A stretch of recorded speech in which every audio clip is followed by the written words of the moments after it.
The partnership with AMD has been great. In Far Cry 6, the team has built the most ambitious open world in franchise history, filled with lush tropical environments and decaying urban landscapes. To push the visual fidelity of our game and immersive gaming experience, we've been collaborating with AMD to implement next-gen rendering techniques like DirectX ray tracing and AMD Fidelity Effects features. When implementing these next-gen features, we were challenged because we want the majority of players to have an enjoyable, smooth experience without having to turn their settings down. Using upscaling technology like AMD Fidelity Effects Super Resolution helps us address this problem because it means more players can enjoy Far Cry 6 with their graphic settings cranked up and without compromising frame rate. FSR is a cutting-edge spatial upscaling solution. It's easy to integrate into our development pipeline, and it delivers substantial performance boost while retaining excellent image quality on the highest quality setting. Additionally, we believe AMD's GPU Open and the support for open standards and platforms drive innovation forward. We can't wait until October 7th when players will finally get the chance to see all the hard work we've put into Far Cry 6. It's very exciting that we're getting closer to showcasing to players the game, powered by the latest AMD technologies.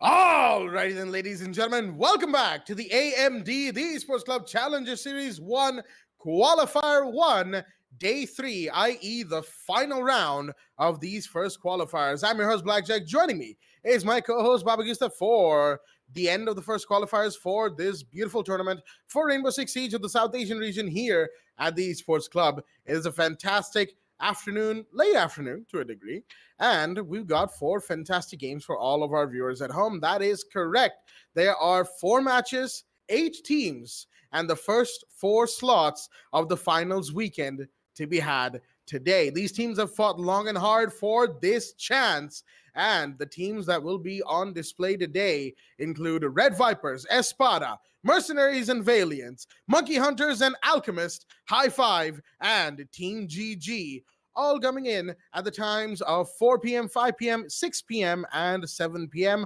Of course, some of those times are set to change because, well, that simply is how it goes when it comes to matches in our region. You never really know. Matches could take just that long. Definitely the first one looks like it might. Red Vipers versus Team Espada, the one that we'll be going into in just a short while. Looking at yesterday's game, I believe, yes, indeed, Espada are coming in very strong because yesterday they went from 1-5 down to an 8-6 victory, and over none other than Extraordinary Esports. That is correct. EXT, one of the domineering teams of our region, lost to Espada yesterday, and that to overtime, losing a 5-1 lead. Espada is very, very much riding high right now, and so they should be. On the other side, well, we did not get to see Red Vipers yesterday, but they did manage to win their off-stream game, and here they are once again, live for all our viewers to enjoy. We'll be going into the game very shortly, folks. Oregon is the map of choice. Red Vipers will be defending. Espada will be attacking. Very similar to yesterday, Espada. Actually, not very similar. Espada was defending first yesterday, but even then, they're going up against a team that generally has performed better than them in the past. But I guess today we'll find out if yesterday's win was more down to Extraordinaire making just too many mistakes, or did Espada really find something special? We'll find out. But before we do, Baba, it's been a while since I've let you have the mic. Actually, I haven't let you have the mic at all. I'm still not letting you have the mic because I'm still continuing on this trip. Okay. Ran out of breath right there. Fine. Yep. Uh-huh. Yeah, but the question that I wanted to leave you off with, right? Mm-hmm. Seeing everything we've seen from both Red Vipers and yesterday, what are you thinking? Is this first match a contender for overtime? I mean, judging with the previous match, I'd say, yeah, OT can be in play for Espada. Talking about Red Vipers, though, They were very strong, especially on the first day of their qualifier seasons. Just checking out the match history to check whether if I have the information. Yeah, I mean, the only match that I did get to witness from Red Vipers was going up against Gridoni on map Clubhouse. Mm. It was, I would say, a clean sweep, 7-0, giving not a single victory for Gridoni. Although their effort was good. I'm not gonna lie, the effort was really good. And now in the second day of the qualifiers, I believe they did somehow manage to proceed themselves on to the next phase, that was going up against Espada. And yeah, Red Vipers, they're also strong. The same thing can be said to Team Espada. So definitely, I'd say OT can be in play. And yeah, the winner of these players will have a chance in towards the quarterfinals, I believe, Jack. Quarterfinals, this is quite a huge deal for these players, knowing that we only have 8 teams left. Only 4 of these lucky teams will get a spot into the quarterfinals. And that quarterfinals, I believe the quarterfinals will be one hell of a match to look at, Jack, and I'm very excited to see how how these teams are going to cope up, knowing that we still have Mercenaries on board. We even have Monkey Hunters, not to even mention High Five, who just made a brilliant win against Gamer Syndicate. Although Gamer Syndicate had their bad times, you know, a huge disconnect. 3 of the players disconnected right at the action phase itself. I mean, it was quite unfortunate for them. We couldn't do anything much more about it. The rehosts were used, the pauses were used. We couldn't do much more. But yeah, I mean, the show must go on, and we will see High Five proceeding with their last match, going up against Team GG. If they win against Team GG, they'll get the spot into the quarterfinals. The same thing can be said to Monkey Hunters, because they have to go up against Team Alchemist. Currently, the 3 matches, we still don't have any information of the match just yet. We only have one information from the first match, which is Espada and Red Vipers. The map will be on Oregon. Currently, we're just waiting for the teams to, get ready. We just have to wait for the ready confirmations to come in. And when everything is settled, we will resume. We will continue our matchup of Espada and Red Vipers. Currently, Espada will be the one in attack, and Red Vipers being on defense. Quite an interesting way to see, how the performance when it comes to defensive wise didn't really favor that much on Espada. But since we will see Espada on attack in the first half, we will definitely not waste any time and proceed to the first matchup. That's right, the match is in. Team Espada on attack, Red Vipers on defense, as we proceed into the ban phase. So without further ado, let's just jump into our first matchup. And also the first bans coming in from Red Vipers, it is going to be the Ace, taken care of. The Ace Salma Breach charges, and not to mention the AK-12, such a devastating weapon.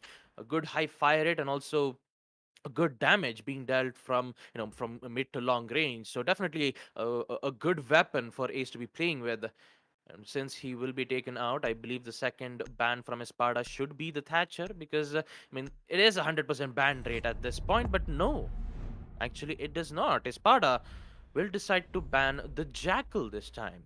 And that will open quite a lot of opportunities for the attackers to to quickly open up the walls easily. Even the second floor kids' dorms, the basement, even basement supply room, not even mention first floor dining room and kitchen. It's going to be a difficult day for the defenders to be holding those angles. But for now, talking about the defender bans, we will see Espada ban the Maestro. Quite an interesting bans though, because most of the bans that you'd see from the defenders would be either a Mira or a Valkyrie, but this time you see a changes of bans coming in. It's more of like they're making a targeted ban towards Red Vipers.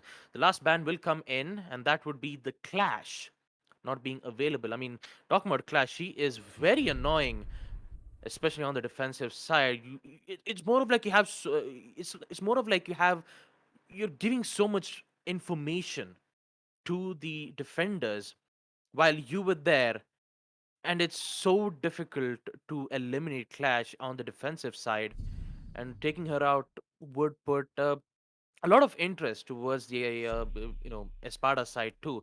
I would say the bans still, you still have to worry about the runouts, in which you still have the Valkyrie. You even have the Thatcher on the side of attack. But for now, let's just introduce the rosters on the side of Team Espada. You have Stoneheart, Ninja Freak, Expansion Tetra, Akashi.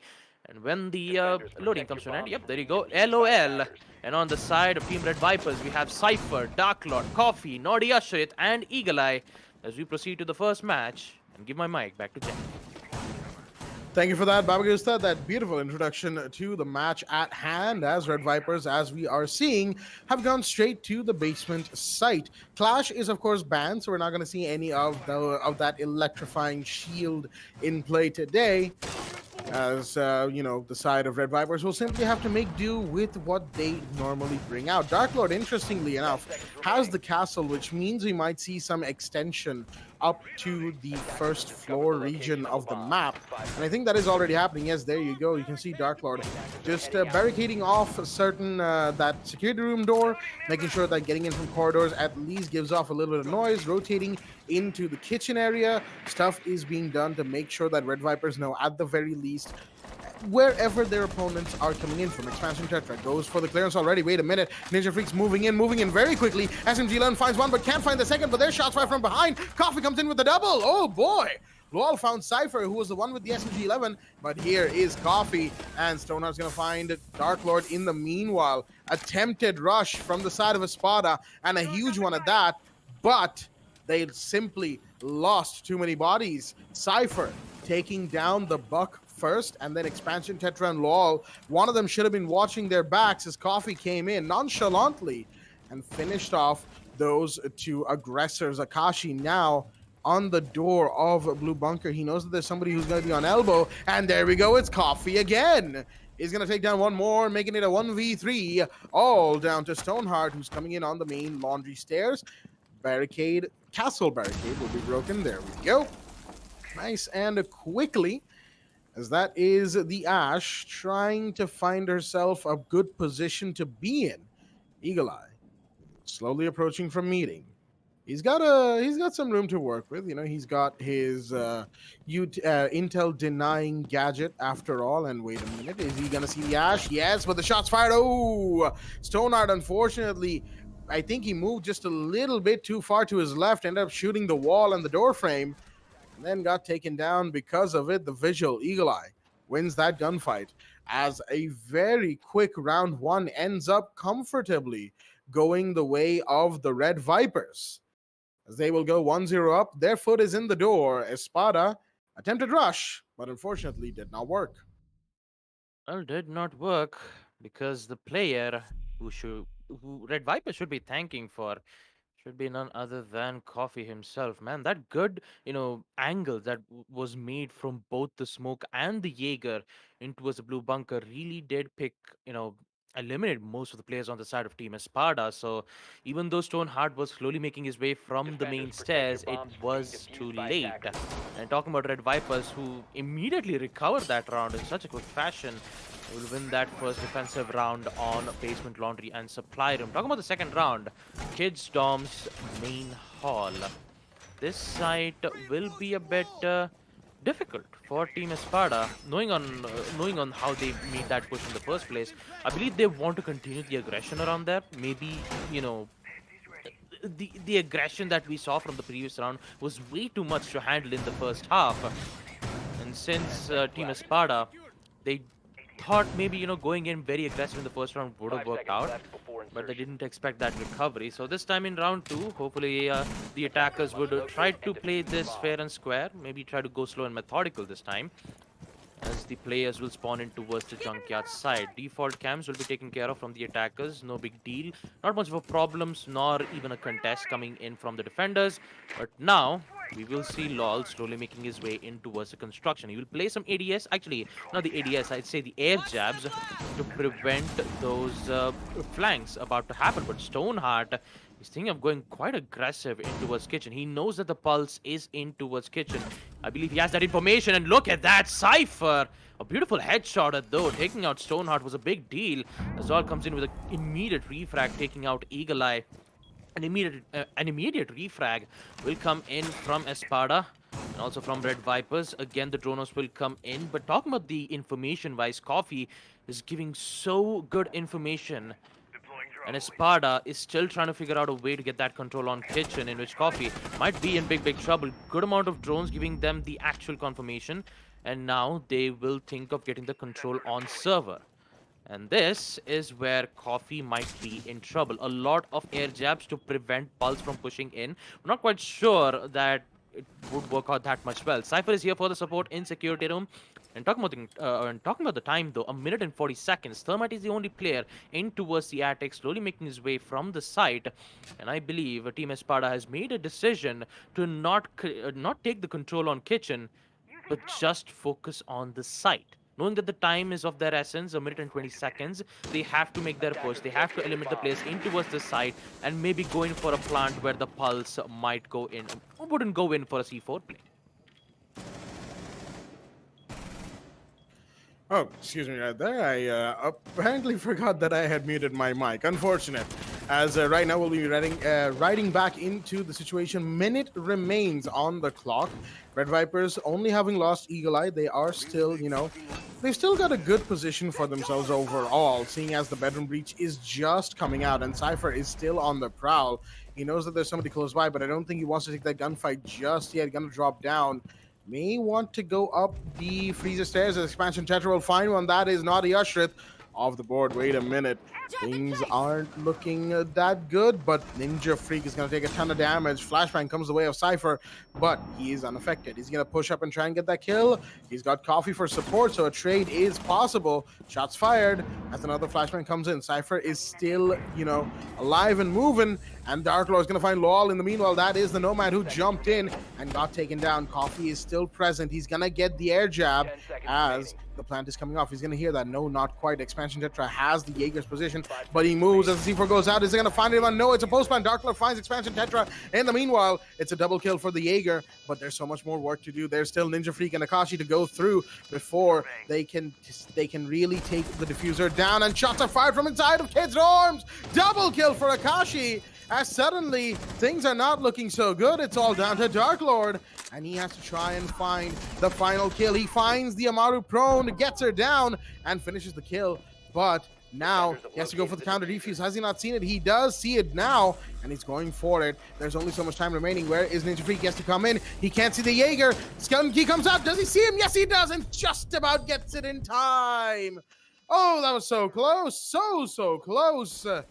But they will. Espada will still win out the round. Well done from both sides, although a little shaky, a little sloppy right towards the end, I will admit. As round 2 goes the way of the attacking team, overall, generally all right performance. They managed to hold on for as long as they did before they made the execute. Just a few mistakes need rounding out, and I think we might have Espada potentially taking an attacking lead in this game. Yep, Espada. Oh boy, that lucky default plant, didn't let Red Vipers figure out a way to deny it. If that Pulse, I would say Coffee, would have just went in for a simple pre-fire through that wall, that would have been even more than enough. But since Pulse was very much afraid of the attackers pushing in nearby to their location, he had to be prepped and prepared with the push from his UMP. So unfortunate for them, although the post plant was very close from the Jaeger. Unfortunately, we will see Ninja Freak denied at a very good fashion. Again, 1-1 will be the score line. One in which Espada wins on second floor Kids Mains, and Red Vipers winning on basement laundry and supply room. And talking about the third round, the site will be back on the same site, and this time hopefully we might see some changes being made from Red Viper's side. Naughty Ashret will bring in the Goya's Vulcan Shield, a very powerful tool which can be used to do both covering as well as denying both at the same time. And Eagle Eye will bring in the Valkyrie. No kitchen hold this time, as Coffee was the one who was bringing in, who brought in Pulse from the kitchen, and Team Espada doing the same thing yet again. Having the control on Kitchell is vital because you have Ninja Freak. You could use the skeleton keys to make that vertical launcher strike right from below the kitchen wise in towards second floor kids and eliminate them as soon as possible. Look at the amount of damage that it does to the soft wall. One single skeleton key and almost half of the wall has been demolished. That's the power of Buck. The only problem is Dark Lord, who is contesting the angle right in towards the kitchen hatch. This will be a bit difficult for Espada, knowing that kitchen hatch is very vital for them, and also, especially on post plant, on how powerful Buck is. The only difference is that the information gathered. Currently, I believe there is one player, that would be Cypher, who is holding on in towards the security room. And now Espada needs to figure out a way to flush him out. What are they going to do next? Will they use the air jabs, in which one of them has already been placed? But talking about it, the gunfight's already been done. Into was first floor kitchen this time. The information will not be given out, and so does that vertical lines of sight, which will not favor for the defenders. The pings will come in, but no, Cypher will win it. Good job. But Kenny gets the second one, though. Sees the head, doesn't get the shot quite yet, but he gets the Amaru instead. Only to get taken out from LOL. Expansion Tetra will come in aggressive against aggression. Dark Lord thinking to settle his own scores. But in the end, we will see a 2v2. Again, Espada might be in big trouble. So does Red Vipers. Only 2 players remain. And talking about Coffee, who is still alive. If he just find Ninja Freak right from that line of sight in towards kitchen, then things will not go too well for Espada. That is for sure. There's only so much that they can do, however, Espada.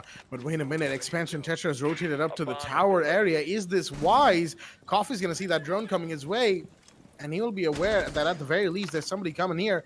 But that's the guy with the diffuser. And if Expansion Tetra goes down here, then things are not going to be good. 2 ADSs burned. Third flashbang comes in. Coffee will be more than aware of that. Can he get the kill? Yes, he does. Diffuser is dropped. No, that is not a good decision right there. Ninja Freak now has to do all the work of finding these final 2 defenders. One of them, Nadia Shrit, will be the one to finish him off, as that will be round 3. Oh no, not how you go about pushing on second floor. Just, the overall presence from Red Vipers was very good on first floor, very aggressive, trade for trade. And they managed to slow down Espada quite a bit. But then to have Expansion Tetra be the aggressor, Ninja Freak unfortunately took far too long to get started on his other push as well. And they simply did not have information on where the Goyo was. And that led to them, unfortunately, losing out the round. 2-1 to Red Vipers. As a beautiful round leads to another from both sides. Round 4 will see us go 2-1 up. With a couple of 6 picks, one into the Hibana and one, I believe it was into the Echo from Coffee. As round 4 is underway on basement with laundry and supply room. Oh boy, Espada. Not quite sure it was a good decision to make a split push. One from the attic and one Ninja Freak who was really making his way from the breach wall on second floor. At least it would have been better if they would have just stick together. Maybe if you just immediately get a refrag in towards the attic, things would have gone in favor of Espada. But yeah, Red Vipers will cleanly get that win. Second round win on Kids Doms and Main Hall. This time they are back on basement laundry hold. This time you'll see Cypher bring in the smoke, and Coffee will bring in a total of 2 yokai drones. The Echo, I believe, has the deployable shield in his hand, I believe, and they have a total of 2 deployable shield, except the Goya not being available. And the Melusi, those bans to deterrent, in which Dark Lord still has one of them, is I believe he's still thinking of placing it in a way that the attackers will have a bit of difficulties, or maybe they could use it as a distraction so that the attackers will be mainly concerned on eliminating the Banshee deterrent, and he could get an early pickoff right from that. So it is a very powerful tool, and talking about a powerful tool, Stoneheart, the R4C Ash, will claim the life of Eagle Eye. A quick one. A very quick one at that too, because since Eagle Eye has downed right from the stairs, Espada now has control from the big power stairs. This will be huge for Espada, knowing that they have this huge advantage, not only from the man count, but also the control. But Dark Lord will immediately gain the control on Boiler to make sure that the attackers wouldn't have that much control on their hands. Would have been better if they had a shotgun operator. Maybe Cypher could have worked it out, but he is too busy defending Blue Bunker. And, you know, Blue Bunker is definitely a way out of place for, you know, for a smoke to use his gas canisters to work in a way. And if he goes out and if he doesn't use those smoke canisters to block the attackers from pushing into his construction, things wouldn't go well. Talking about Espada's progression though, meeting hash has already been opened, which will force Red Vipers to not get in towards security room. Although you have to worry about the hallways, you have to worry about the boiler room in which Dark Lord is still in. And Espada needs to figure out a way to eliminate one more player. The drop down will come in from the Hibana. The pings will come in, and so does Dark Lord, getting one more kill. Again, another drop down. Can he get the second? No, it does not. It's going to be Cypher who's going to take out LOL. A huge control where Dark Lord is forced to fall back in towards the freezer. A huge kill coming in from Espada. Stoneheart takes another kill, taking out Cypher this time. But he is downed in the process, which leads to Expansion Tetra all by himself pushing in towards the freezer. And Dark Lord sees that a pre-fast comes in, but no, he fails that. And Expansion Tetra will win it. He could go in for the revive, but sees the head of the Econ. He will claim that as well. Immediate push in will come in, but no! Triple kill from Expansion Tetra. This is exactly what you say, a Sixth Sense used well in the hands of the Thermite.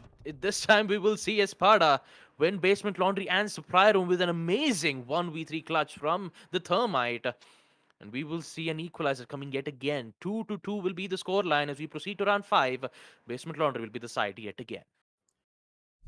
For sure, it definitely feels more and more like Espada have found their mojo, folks. They are running through when they get going on the attack, even though, the drop downs from the meeting hatch were, shall we say, less than desirable for them, but at least they had some people coming in from Blue Bunker and a little bit of Tower Stairs presence. Overall, the diversification of their entry points, even if they do end up at the same destination, the fact that they were coming in from different angles is what took Red Vipers, a little bit of time to adjust to.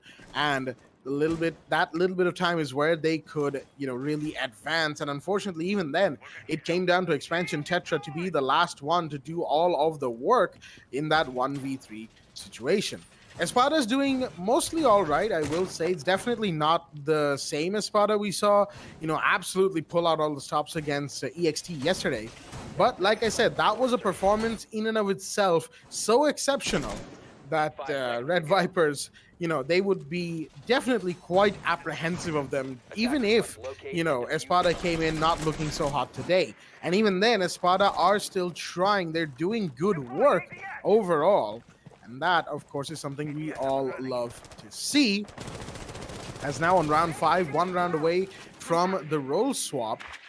It's all boiling down to what the half says. Is it going to be a defender split where Red Vipers go 4-2 up? Is it going to be an equalizer going 3-3 on both sides and Espada have the defender's advantage? Or is it going to be an attacker split with Espada in the lead 4-2? There's only so many possibilities, but so many ways we could get there. As right now, from Red Vipers' end, I would say that there's a little bit of unnecessary aggression in there sometimes, but when it helps, it helps. Don't get me wrong. It is definitely working for them when they are doing it correctly. But in that last round, I was definitely seeing just a little bit of aggression that, you probably shouldn't have, some over peaking, some unfortunate wide peaks and pre-fires due to lack of info and all that. Ooh.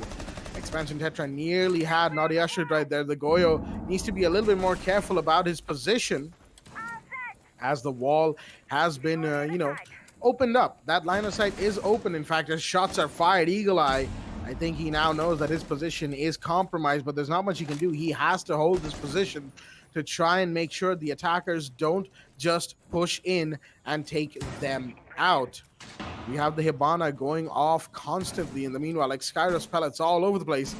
As a walk-in might happen, LOL is getting ready for that, and it's almost time for the action at the minute 10 mark. I mean, look at the coordination from Espada. Just when the Hibana's Excaros pellets came in, the Thermite decides to make a very steady push in towards the Blue Bunker, and Stoneheart needs to make that distraction work out. He is currently waiting for the execution, and there you have it. The execution will come in right in towards the side as Eagle Eye takes so much damage right in towards the Boiler Room, and Dark Lord prepped and ready with the freezer push. LOL, on the other hand, gets the first frag. Eagle Eye goes down. Needs to find 4 more players, but Cypher has something else to say with his SMG-11, taking out Expansion Tetra riding towards the Blue Bunker side. Now with the hatch being opened up, the drop down will come in, and so does the grenade. Will it connect?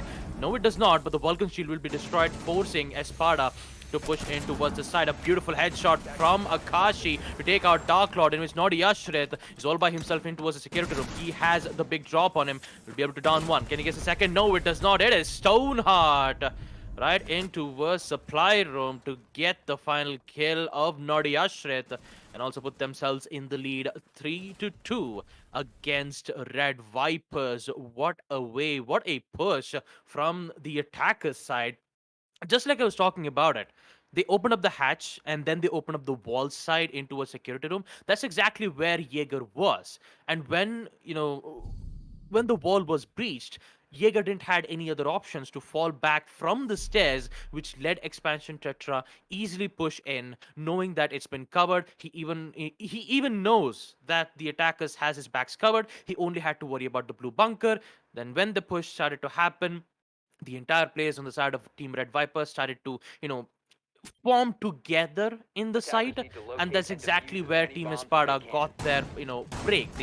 They started to eliminate players one by one. The ADSs, which was placed mostly in basement, in towards blue bunker and the main stairs, was a lot, but they didn't had enough amount of utility denial from the freezer Vulcan shield, and that was might be the reason why Espada won in the first place, because if that Vulcan shield was still alive and that Melusi in freezer hall in towards the freezer hallway, she could have got more than 2-3 kills at that point, and Red Vipers almost could have gotten the chance to get themselves in the lead, but since that Vulcan shield wasn't present at that time, Team Espada was free to push in towards the side, started eliminating players one by one, got the control on supply room, and we all know what exactly happened in the end. Team Espada, good attack coordination from them, good teamwork. The same thing can be said to Team Red Vipers, though. It's just that they didn't get enough amount of early kills from from Coffee. I mean, I wouldn't say just the early kill. It was that it was perfectly executed from them. There wasn't any roamers being present from the defender's side, and just like we are seeing right now, in this specific round 6, we are seeing Eagle Eye doing his roam capabilities. He will be able to see the drone, and this time he'll just make sure to fall back. And yeah, this is a different version of Espada that I'm seeing right now, Jack. That is 100% for sure. As we're going to have the tower clearance coming in slowly but surely towards Attic, Expansion Tetra. Nice drone throw all the way onto the beam. That is actually a good one in the meanwhile. As Red Vipers in the meanwhile are, they're just setting up, as it were. I mean, there's not much to say for the attacker side of things, let's be real here. But I did like the fact that they used the Ash Charge. Whether or not they knew that there's somebody on the tower side of the attic, I'm not too sure about that, but there's definitely an Electro Claw that needs to be taken care of, and it will be. There you go. Coffee doesn't want to throw a new one. He will, but it is way too late to do that, my guy. As no Kai tricks here, Coffee unfortunately will lose his second Electro Claw. Not that there was much other use of that other than potential tricking. So, all's well that ends well, I guess. But it ended well mostly for the attackers. Ninja Freak is setting up his... oh, wait a minute. Coffee. He might have some more to do right now. He has found the Thermite. Expansion Tetra is off the board. And suddenly, Espada have lost a big operator. Expansion Tetra was making plays in these last few rounds. Although, to be fair, so have the rest of the team. But Coffee with this first kill is looking good right now. He's going to go out and peek, and ooh, got the down on Stoneheart, but couldn't quite finish him off because Lowell came in with the finisher. And that, of course, is going to equalize the man count. 4 versus 4. As there we go, Eagle Eye from below. He's going to find one, and that is Lowell off the board. Unfortunate, they were not watching downstairs, but now they are. That is Akashi coming in for the trade once again, losing no health at that too. Stoneheart, however, is low on 20 HP, so you have to be careful. That is, Stoneheart has to be careful on how he goes about peeking his corners, peeking his angles. The Hibana, in the meanwhile, you can see towards that main dorm, main bedroom trophy area, trying to go for a peek right now. Akashi will go down to Dark Lord in the meanwhile. Nadia Ashrit, he's got the SMG, he's got the kill. Stoneheart finds one in the meanwhile. Ninja Freak goes down, he's going for the plant. Wait a minute, only 2 seconds remain. Do they know where the planter is? No, they don't. But no, Stoneheart actually got off the plant. He was almost done with it. Oh, no. He was almost done with the plant, folks. I don't think I probably could have gotten that off, although I'm not sure now. Looking at it, maybe he would have been caught off right at the end of the plant cycle. So who knows? But oh, that was so close, so close. Well done, Espada. Well done, Red Vipers, on holding on against the aggression of Espada. And with that, we're going to be moving into round 7 roll swap. 3-3 is the score line going into the half, as Espada are now equalized. But on the defender side of things, the 6-pick comes in from Ninja Freak out of the Malusi into the. Okay, he had Vigil picked, then he went to Aruni, then Vigil, then Aruni. All right. And Thatcher will be brought in by Dark Lord in place of Nomad. Not sure if I agree with that, but all right, you do you, Red Vipers. I guess Thatcher is definitely a valuable asset, although I'm not sure if having 3 less air jabs is worth it in the grand scheme of things. Espada loves their flanks. They love to push behind the backs of the attackers, so who knows? We'll find out as round 7 is underway. I mean, yeah, taking out Nomad, not quite sure it's a good idea because just like we had that, recap on the previous round, the way how Espada was very aggressive on the defensive side, Ninja Freak loves to be aggressive. He always loves to go in for those spawn peaks, sometimes on construction window, sometimes even on armory lockers window to eliminate players into towards construction, maybe even on the street spawn wise. So I believe this time Ninja Freak might go aggressive or might not. It's always up to him to decide whether he wants to go aggressive or just wait for the attackers to make their play. It's always up to them. We're talking about Red Vipers though, spawning from their respective places, one from construction, and I believe Ninja Freak will hear that, and I believe that he's prepped and ready to go in for that run out, knowing that one of the players has been going in, and there you go, Ninja Freak takes out Coffee. You definitely have to be worried around from that big tower stairs. And that run out is going to cause a lot of problems. There goes Zofia. There goes the LMG. There even goes 4 total utilities that could have been used to destroy so much of so much of defenders gadgets that they have placed from the site. So this might be, I wouldn't say might be, it will be a lot problems for them to enter into the site, but it shouldn't be much of a problem for them to open up the walls on games room and the attic, because you have the Thatcher. You could use the EMPs to immediately disable all of them. It's just that Coffee being taken care of from Ninja Freak. They really need to worry about that one specific roamer. Anyways, we will see the EMPs being detonated, and also Nadia Shrith using the Xcaros pellets to open up the walls in towards games room. Attic wall hasn't been opened just yet, and this will provide good amount of hold in towards the attic room with the help of Espada, unless and until Cypher succeeds in opening up the wall and then slowly make a lot of problems being placed from that specific spot. Well, that is for sure, as the Gemini will go in and get taken down, but that is information for the side of the attack. Expansion Tetra and Akashi take a bit of damage right there, but of course they are still alive, both above and below 50 HP, so, they'll be in varying degrees of aggression in their peaks. As there we go, Stoneheart is going to get taken down. That's Cypher. I think he had a little bit of lag right there as well, but he did get the kill before the lag set in, I think. So Stoneheart will be off the board. Shots are fired. Eagle Eye wanted to go for a grenade, but he could not because there were shots fired and an ADS that was stopping his grenade from going through. But Dark Lord is here. He's going to find Expansion Tetra. That is another one off the board. Suddenly, the man count lead is for Red Vipers, but they still have a lot of work to do. Ninja Freak is coming back towards side. LOL right now. There we go. Good pre-fire. Cypher's been down in the meanwhile. Darklo is going to get one as well. Ninja Freak off the board. Cypher, can he be revived? No, he's outside of the big window as Darklo is going to go in. He know where the Wamai is. He does. He's going to take him down. It's all up to Akashi. 19 seconds remain, and his position is given away. There we go. Good peek from Dark Lord, as he will finish off the final kill as well. Espada on the defense had a potentially good thing going, but they underestimated Dark Lord, I think, whose aggression came in very handy for them, for Red Vipers, that is, as they will be the ones to take the first lead on the other side of roll swap. 4-3 is the scoreboard going into round 8. Oh boy, Red Vipers in the lead of second half attack will put Team Espada in a bit of a problem. We will see the 6-pick from Ninja Freak thinking of switching back to the Aruni. Maybe might go in for a Melusi this time.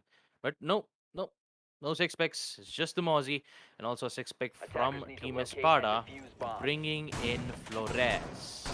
Flores is good though, although talking about the defense, talking about defensive utilities, they don't have much deployable shield. It's just a simple amount of barbed wires and C4s. Not to mention three C4s in the hands of Espada and two impact nades from LOL.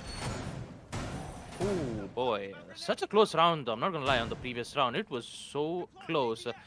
And yeah, that clutch from Dark Lord really made sure that Espada really needs to be careful about that one specific 10 seconds to operator. go. But yeah, I mean, they also need to. They almost forgot 5 about seconds Expansion left. Tetra, though, who made an amazing clutch 1v3 while he was on attack on Attackers are site moving basement out to laundry and locate a supply bomb room. and But who defuse it. knows what's going to happen on round 8, as the action phase will come in, and so does Dark Cloud, who is slowly making his way in, EMPing the walls of the games room. And Ninja Freak is prepped and ready with yet another spawn peak. The defender's cam still alive on Junkyard, which will provide good amount of information, but not on the street default cam. So it will Defender be a is bit difficult to exposed. go for it. I mean, he will attempt it anyways, but Ninja Freak is he'll try to provide a lot of distractions, which might worry Red Vipers a bit, or maybe not, because if they know that it's just a distraction, they can just forget about it, move on towards focusing on opening up the walls on second floor kids, and slowly be on their way, hopefully getting that two huge advantage in attack is exactly. I mean, that's exactly what both of these teams need. And talk about Red Vipers, they are very confident about it. The EMPs will come in, so does the Hibana Sixkaros pellets, which will be opened up in very quick fashion, though. Shouldn't be much of a problem to open it. And Akashi using those drones, actually not the drones, the cams, to figure out a solution. It's just that it will be a bit difficult. The C4 still present for Ninja Freak. He could use those C4s and just, throw it off from the main set. That's exactly what Mozzie is doing as of now. He just needs to reach at the right time. He has information, but does the same thing can be said to the attacker's drone, with the attacker's drone pinging so much information right in from the site, and Ninja Freak is still worried from the big tower stairs. I mean, understandably so. So long as he is here, he is providing crucial distraction for the side of Espada. He needs that, of course, as the pings come off. But Eagle Eye, oh boy, he could have gotten one, but unfortunately will not. And the grenade gets caught by the ADS as well. He's trying so many things right now. He's peeking effectively 3 angles, one off to the games room to his left, one off to the main dorms area, and one off to Lowell inside of Attic. Bomb located As by the Rotero attackers. drones come in from Coffee, no, not quite. Shots fired, but Cypher survives somehow. Ninja Freak misses his shots on that shark quarter window. Eagle Eye, oh, bad peek by Stoneheart. Shouldn't have gone out for that one. Should have held in the meanwhile, as Eagle Eye will take him down happily, and Coffee finds Lowell as well. That is the Wamai of the board. Espada, needless aggression, needless aggression. Eagle Eye finds Ninja Freak, and now it's up to a 2v4. Make that a 1v4, all on Akashi, and he has to do all the work on his own. Spotted by pretty much all the attackers. They know where he is. Shots are going to be fired. Coffee, can he get him? Yes, he does. Akashi is off the board, and Espada lose another round. Red Vipers good on the attack, playing reserved actually, waiting for Espada to come to them and shutting them down as soon as they had the opportunity. Although, unfortunately, Espada, I have to disagree. You guys don't need to be that aggressive. Wait for the attackers to come to you. When they get aggressive, they make mistakes. That is when you emphasize and take out multiple folks at the same time. Not before that. Unfortunate. As a little bit of a pause has been taken from the side of Espada, I believe I did see Ninja Freak asking for the pause before the round ended. Well, as the round ended, actually. So, with all that being said, one more round goes the way of the now attacking Red Vipers. They are one round away from match point 5-3. As Espada's defense has definitely been lackluster, unfortunately. Hopefully, they can make their way back from this. Yeah, things might be a bit worried for Esparta's defensive strategies on second floor case jumps. Although, yes, they are having a good early lead. Although the execution is where Esparta really needs to be careful of, and just like how Jack pinpointed the main mistakes of what Esparta has been doing. needless aggression from Ninja Freak, needless aggression from some of the players. Not to even mention Cypher, who just who was almost about to get eliminated while he was rappelling in from the window, somehow survives, decides to fall back, hold an angle right from the window to force Mute to contest an angle from the games room breached wall. Almost led, Red Vipers win that amazing round. It was a 2v4, and we all know what exactly happened in the end. This time we will see Red Vipers in a very strong lead this time on second half attack. Four, actually not four, it's 5-3, I believe. Yep, it is 5-3. And with the pause coming to an end, ladies and gentlemen, we will resume back to round 9. Basement Laundry and Supply Room will be the site, and I believe they just took their pause time to try to understand, or maybe try to realize what they made their mistakes. And this time let's see whether if they are trying to change their methods, or will they just stick to the same thing again, hoping that it would work out against their Vipers. Although the site will be on Basement Laundry and Supply Room, bit difficult for Red Vipers, but the same thing can be said to Espada unless and until if it's not done right. Talking about the optics, Flores, you have Thatcher, you even have two hard breachers, Cypher and Naughty Ashret, bringing in the Hibana and the Maverick, and last but not the least, Eagle Eye with the Sledge. Talking about the defenders picks, you have the Goyos, Vulcan Shield, you even have Vomai and Jaeger this time to deny a lot of utilities, and that's where Flores comes into play, because it negates every single utilities, and if they even have a deployable shield being placed right from the blue bunker, and if you forget about the jammers being placed, then that means there will be a lot of losses on the defensive side, and Red Vipers will be in the lead once more. Yeah, there's a lot to be considered from the side of Espada's defense right now, given that Thatcher and Flores are available. We talk about these ops individually in their sheer potential for opening up otherwise, unopenable areas for the attackers where defender utility reigns supreme. But think about those two together, right? One EMP shuts off the mute jammer, right? ADS and shields are all made vulnerable. Rotero drone comes in, sneaks under the defender's nose, gets rid of everything, and one more Thatcher EMP will shut down more utility close to site because the ADSs are now gone. Just that kind of combination is insane to me, and I think that is one of the big reasons why it's always either Flores or Thatcher, and sometimes both for that matter, because they are just that dangerous to defending teams. And Red Vipers will be making full use of that, as in the meanwhile, Akashi finds one, Cypher is off the board, but Ninja Freak gets taken out by Eagle Eye in the meanwhile as a trade comes in. Akashi towards meeting. Has he been spotted? No, not quite yet. Eagle Eye is looking for him, but Akashi's looking towards the hatch. He knows that there's one there. Can he get the kill? No, not quite. Naughty Usher takes a bit of damage in the other side as Eagle Eye will find Akashi down and out for those two. As Ninja Freak and Akashi are off the board, only Cypher has dropped, but that is still a big drop because that is your Maverick gone. Hatches will still be open thanks to the Hibana, the queen of opening up hatches. As Stoneheart in the meanwhile, he tried to go for a little bit of a cheeky peek up the freezer hatch into security room, but that will not work. Naughty Usher is going to get the meeting hatch opened up nice and quickly. Minute remains as the setup is nearly complete from Red Vipers. All that remains is just one big push, one big play, and then Red Vipers might just win out the round. Of course, you still have Womai Magnus to be dealt with, as Coffee is going to send a Rotero drone towards that deployable shield.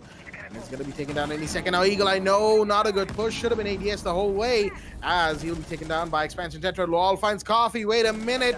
Looks like the defense might have something to say here. LOL finds one more. That's not Yasha down. Blue Bunker Elbow should have been watched, as Stoneheart is going to take a ton of damage. C4 comes up, but Dark Lord is still just fine. He's the last one standing, though. Shots are being fired all over the place. There's so much for him to watch out for.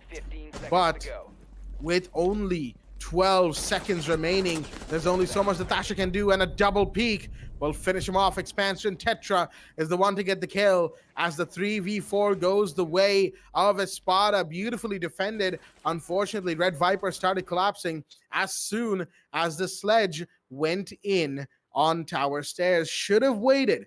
should have given himself a little bit more time, but Eagle Eye may have gotten a little impatient.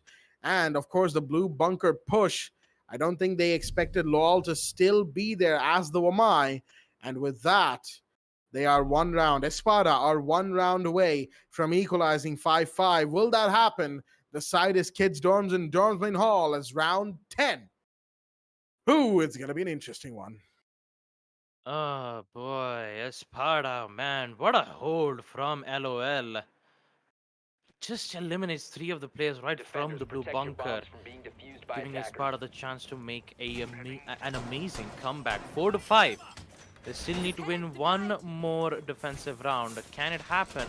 Or will Red Vipers push themselves on match point?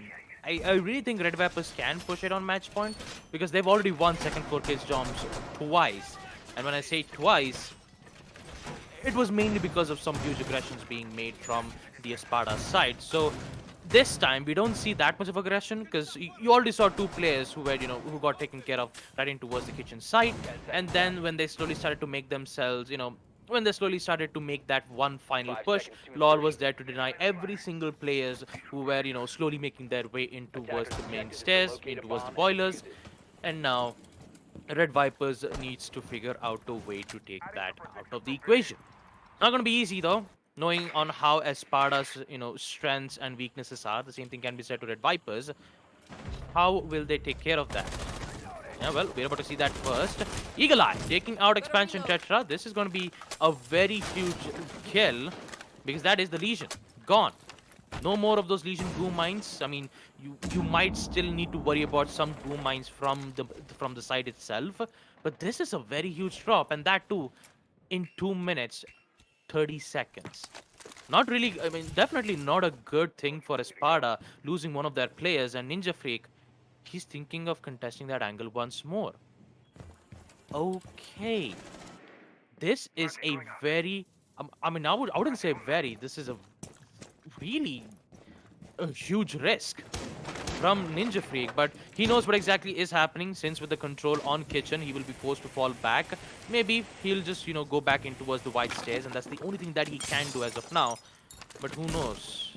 If Ninja Freak get at least 1 or 2 kills, in which he does not, Eagle Eye will shut him down immediately while he was going in for that huge aggression into a security room. And there you have it, Dark Lord with yet another kill, taking out Akashi. Stoneheart somehow figures out a way to eliminate Dark Lord with his SMG-11. But look at the amount of manpower has been decreased on the side of Espada. Only two players remain. Stoneheart and LOL, both of them who are in towards the side, worried about the addict push. And here comes Coffee. Can he get the kill? Can he eliminate the Wamai? No, it does not. But Eagle Eye on the other end gets a triple kill, taking out Stoneheart. The post plant will come in. And now the pressure is on for LOL. So low on HP. Needs to find 3 players on the side of Red Vipers. And the way it's been going out, and the way how it's going around, I do have to apologize for that. As Eagle Eye uses the skeleton key to make lines of sight, not much time for LOL to be making that push, and Cypher will easily take that round. With it, we will see Red Vipers on match point against Team Espada, 6-4. As we proceed to round 11. What will Espada do this time? Will they change back the sites? Will they go back on first floor kitchen and dining? Or will they stick to second floor kids dorms and dorms main hall? Unfortunately, it is. And I believe that this might be their one final chance to defend the site. Because if they do not, then we will see Red Vipers get their spot in the quarterfinals. Let's see what's going to happen with the optics being done. And also the 6-pick. No, not a single 6-pick being done. There you have it. Expansion Tetra with the 6-pick, switching off from the Aruni. And with it, the match will proceed. Good round from the side of Red Vipers, all things considered. They did really well, actually. Almost too well. Espada, unfortunately, were just... I guess they really weren't feeling it. And Red Vipers, they took full advantage of that. Those early kills. And it looks like Espada might also be falling prey to that bit of early aggression that, that Red Vipers are dishing out and waiting for at the same time. You know, unnecessary aggression is definitely something that both of these teams seem to have in buckets. And that is something both of them will have to work on. Even for Red Vipers, I am still seeing some peaks and some plays that should not be in just the general scheme of things when you can afford to just wait and do other things, right? But for the time being, of course, with Red Vipers on match point, I can completely see why they would be a little relaxed overall. Espada has put up a fight. Unfortunately, it simply has not been enough of a fight to, warrant absolute, just sweating from the side of Red Vipers. Taking it absolutely 100% seriously. And not to say that they haven't in certain situations. They've had to, as the coordination has had to have been really, really good from RV to still get to where they are right now. Espada, after yesterday, are flying high, but today's match will be a little bit of a return to ground for them. But don't worry, of course, if a team continues to be good over the course of their stay in competitive, and there is no reason for this team, that is Espada, to not be one of the top someday. Akashi, in the meanwhile, is going to go down. I think he decided to peek the Mavericks' breaching holes right there. And unfortunately, well, some would say his head got breached by the bullet of the G36 going his way. First one off the board, as now it is a 4v5. Espada in a bit of a pinch. Ninja Freak on first floor. Gotta find something. Drone has spotted him probably, so his position is given away. Expansion Tetra off the board thanks to Eagle Eye's clearance from below. Verticality as an impact goes out, but wait a minute, Eagle Eye, does he know? Yes, he does. That impact gave away the Wamai's position, and Ninja Freak simply did not have enough time to emphasize on a push. Might have needed to be a little quicker, as a grenade will go in. Will it find anybody? No, it does not, because Stoneheart's on the other side of that. Oh, right. Interesting use of the Kite Electric Claw. I'm not sure as to why. Darklaw's going to come in. He's going to find one. No, not quite yet either. As Stoneheart will join the Attic defense. Is he going to see one on Attic? No, not quite. But he goes for the repeller, gets him. But Coffee's there. Was there since the beginning. And now it is all down to Loal, the last one standing. C4 goes out. Will miss. Falls right into the waiting arms of Darklord.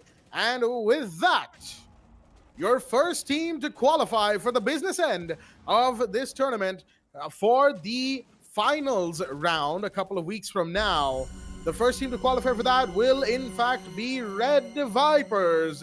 7-4 in their favor. Fantastic game from them and a great attempt from the side of Espada, but unfortunately, it was not to be for ESP. They gave it their all, but they will have to try again when the qualifiers come back next week. That is right. There is a second qualifiers, folks. So Espada, if you want to have a chance at trying again, the registrations are open. Head on over to the socials of the Esports Club. Head on over to the Esports Club Discord, even the South Asian Rainbow Six Discord. The links are all everywhere at this point. And register for next week. We hope to see you back because Espada, after yesterday and today, has given us quite a lot to look forward to. On the other side, Red Vipers go on ahead to join, well, 4 others from the remaining matches of today. 3 others, I should say, from the remaining 3 matches of today. They are the first of 4 to join the qualifiers, the quarterfinals from the qualifiers. That is, okay, quarterfinals from the qualifiers. That is actually, that can be a little bit of a confusing thing to say first time around. My brain came up with the sentence and I was like, I guess it was a quarterception, if I might like to call it. Well, regardless, I guess we'll go into the highlights right now, folks, to talk about a little bit more about the game that we just had between both these teams. And Baba Gusta, I know I've kept you from the mic for a significant amount of time, so take us through the highlights, please. Yeah, thanks for that, Jack. And talking about the first half itself, really good performance from Espada and Red Vipers. It was 3-3, and we did get to witness some amazing plays from the Buck Ninja Freak. Although the second half was exactly where Espada started to fall apart, especially on a site on second floor Kids Dom's and Dom's main hall. It was more of like Espada couldn't even handle the way how Red Vipers was attacking at this point. So they only had problems on Basement Laundry and Supply Room, in which we did get to witness LOL make an amazing 3K. Talking about Red Vipers, though, the same thing can be said to them. Most of the rounds that we witnessed from Espada is that they adapted so well in the attack phase, but they couldn't adapt the same thing that they did in the second half. And with Nodi Ashret, I mean, he was very low on HP and towards the security room. Didn't had anything much more else to do because he was, just 10 HP. Most of the players were taken out when that push happened, and it was more of like Team Red Vipers. There were some certain places where they have to, fix, and they did. They evidently did fix it out in the first half itself, but second half is where Espada started to fall apart. And when I say fall apart, it's just that needless amount of aggression being made from Ninja Freak. Although he did his best job, talking about his early pick itself on round 7, eliminating Zofia was a very huge opportunity for Espada, knowing that they don't have to worry about much of the utilities. The ADS will still be present, and also the deployable shield, which will be very well protected. So he could have just used that and hold those angles as best as possible. But yeah, second for Kids Doms really didn't go in the favor of Espada. And although there's great performance in the previous match, and Eagle Eye, who just immediately shattered the dreams of Team Espada's dreams to get into the quarterfinals, unfortunately, yeah, it won't work out well for Espada. Although I would say good performance from them. And talking about Red Vipers, they will proceed to the quarterfinals. Congratulations to them. And Espada, just like Jack said, you guys still have your chance in the second quals. Maybe, who knows, maybe you might try your luck on the next tournament itself. But for now, we have another match going on. Yep, that is match 2, MRCZ versus Team Valiant. An amazing match that we're going to be seeing in the AMD, the Esports Club Challenger Series for Rainbow Six Siege, supported by Ubisoft. An amazing match that we're going to witness. MRCZ. It's been a while since we saw MRCZ in this tournament at this point, because we haven't, got any stream matches on neither on day 1 nor on day 2. Now we are seeing MRCZ on the third day of the first qualifiers. It is going to be an amazing experience for us. But for now, we're just going to take a short break, and we'll be right back after this.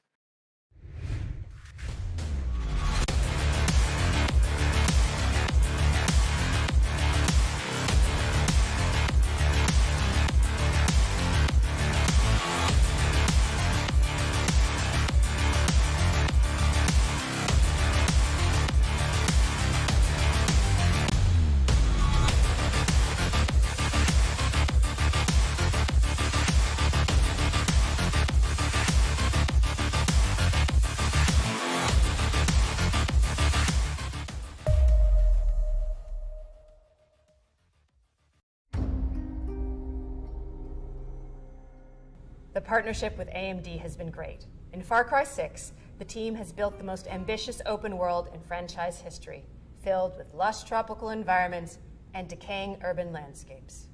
To push the visual fidelity of our game and immersive gaming experience, we've been collaborating with AMD to implement next-gen rendering techniques like DirectX ray tracing and AMD Fidelity Effects features.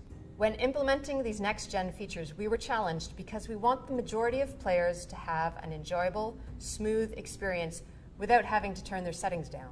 Using upscaling technology like AMD Fidelity Effects Super Resolution helps us address this problem because it means more players can enjoy Far Cry 6 with their graphic settings cranked up and without compromising frame rate.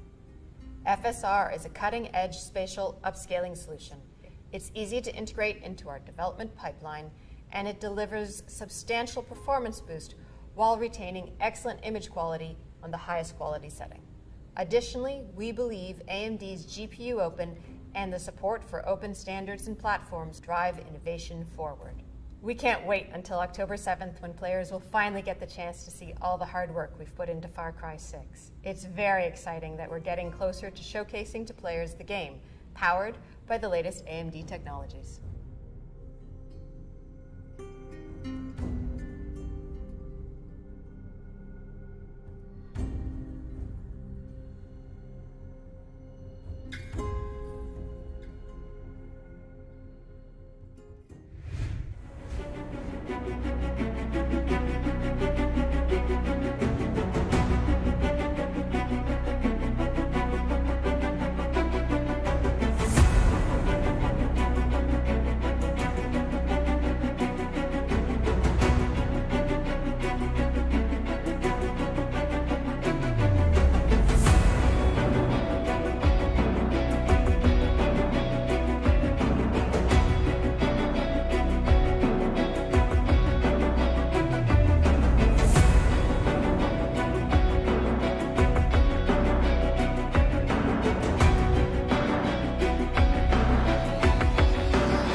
The partnership with AMD has been great. In Far Cry 6, the team has built the most ambitious open world in franchise history, filled with lush tropical environments and decaying urban landscapes. To push the visual fidelity of our game and immersive gaming experience, we've been collaborating with AMD to implement next-gen rendering techniques like DirectX ray tracing and AMD Fidelity Effects features. When implementing these next-gen features, we were challenged because we want the majority of players to have an enjoyable, smooth experience without having to turn their settings down. Using upscaling technology like AMD Fidelity Effects Super Resolution helps us address this problem because it means more players can enjoy Far Cry 6 with their graphic settings cranked up and without compromising frame rate. FSR is a cutting-edge spatial upscaling solution. It's easy to integrate into our development pipeline, and it delivers substantial performance boost while retaining excellent image quality on the highest quality setting. Additionally, we believe AMD's GPU Open and the support for open standards and platforms drive innovation forward. We can't wait until October 7th when players will finally get the chance to see all the hard work we've put into Far Cry 6. It's very exciting that we're getting closer to showcasing to players the game, powered by the latest AMD technologies.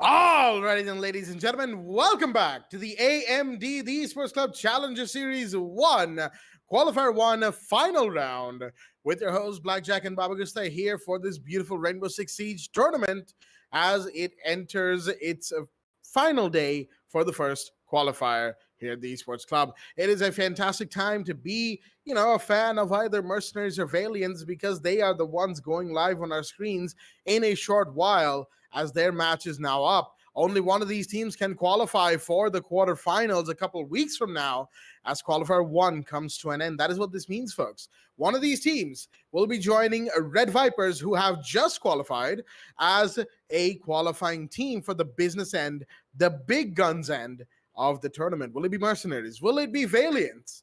We'll find out on the map of Clubhouse. Like we have mentioned before, Clubhouse and Oregon are the mainstays of this region, and it will continue to be. Now, of course, the loser doesn't necessarily have to, sit out the entire tournament. No, they can still find themselves in the quarterfinals because there's a second set of qualifiers next week, the registrations of which are open already. So head on over to the Esports Club social medias and, of course, their Discord, the South Asian Rainbow Six Discord. If you're in there as well, links are in all of the important places. Get yourselves registered. And if you weren't able to make it from this week's qualifiers, then you have one more chance next week's qualifiers. Whether or not you're able to make it after that is, of course, up to the team. But we do hope for some good Rainbow Six games coming forward. We know for a fact that this one will be. Valiants are a pretty strong team, all things considered, as are Mercenaries. But of course, Mercenaries are currently the reigning champions of the entirety of the South Asian region, having been the ones to win the SA Nationals in stage 2. And that, of course, means, folks, that they will be providing a very tough fight to the Valiants. Whether or not the Valiants are up for the challenge, we will find out as the match will go live in just a short while, waiting for the final team member of the Valiants to join in. But until they do, Baba, what do you think about this match that we have on hand? Well, well, what can I say? I mean, it is Mercenaries after all, and talk about Valiants. They also have their fair share of matches that we did get to cast on, which was up against ELO Donation Service, which was on day 2.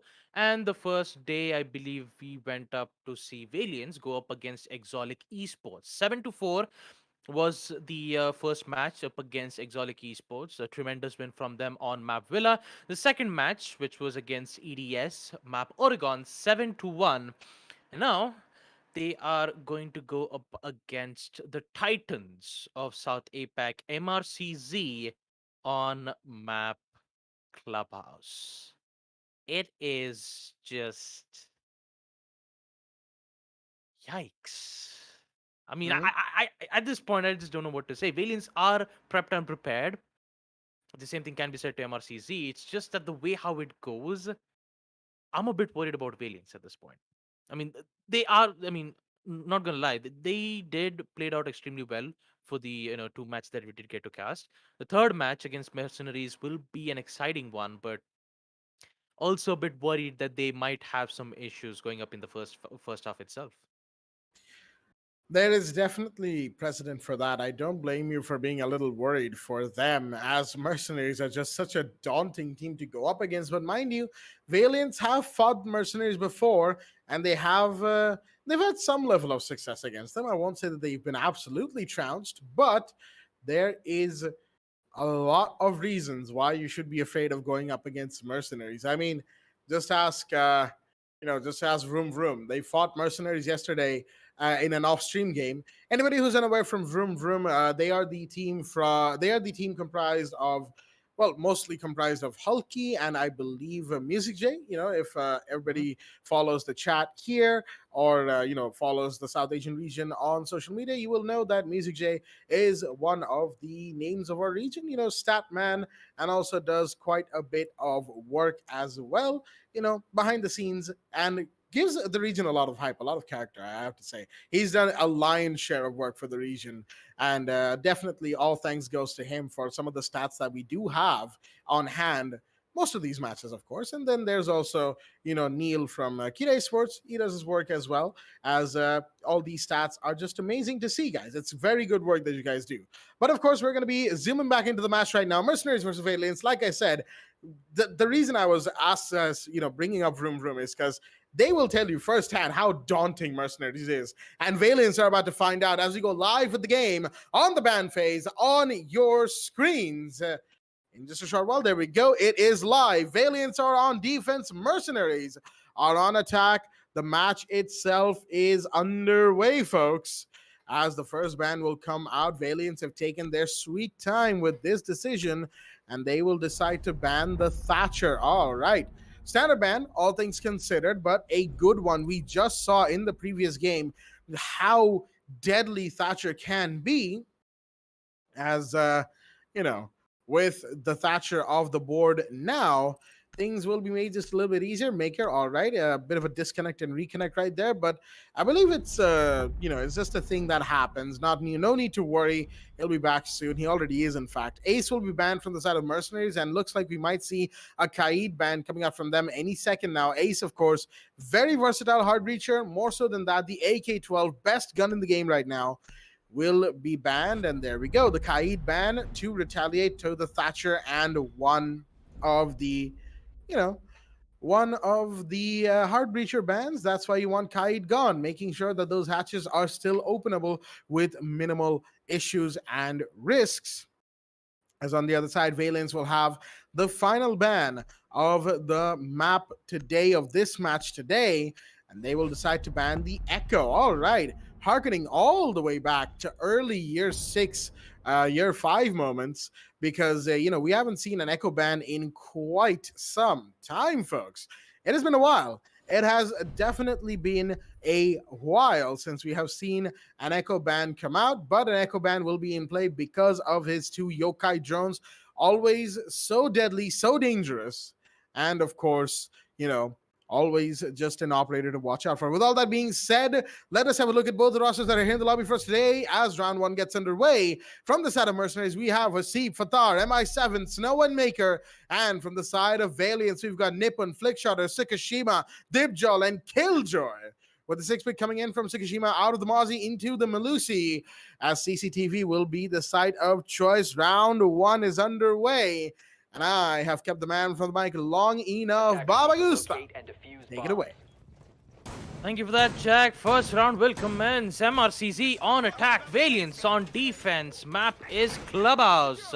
First side is CCTV and Catch Room. Let's see whether Valiants succeed in defeating MRCZ, or will we see MRCZ continue their reign of terror? And talking about the reign of terror, we all know who that would be. MI7, next, Maker, and Fatar.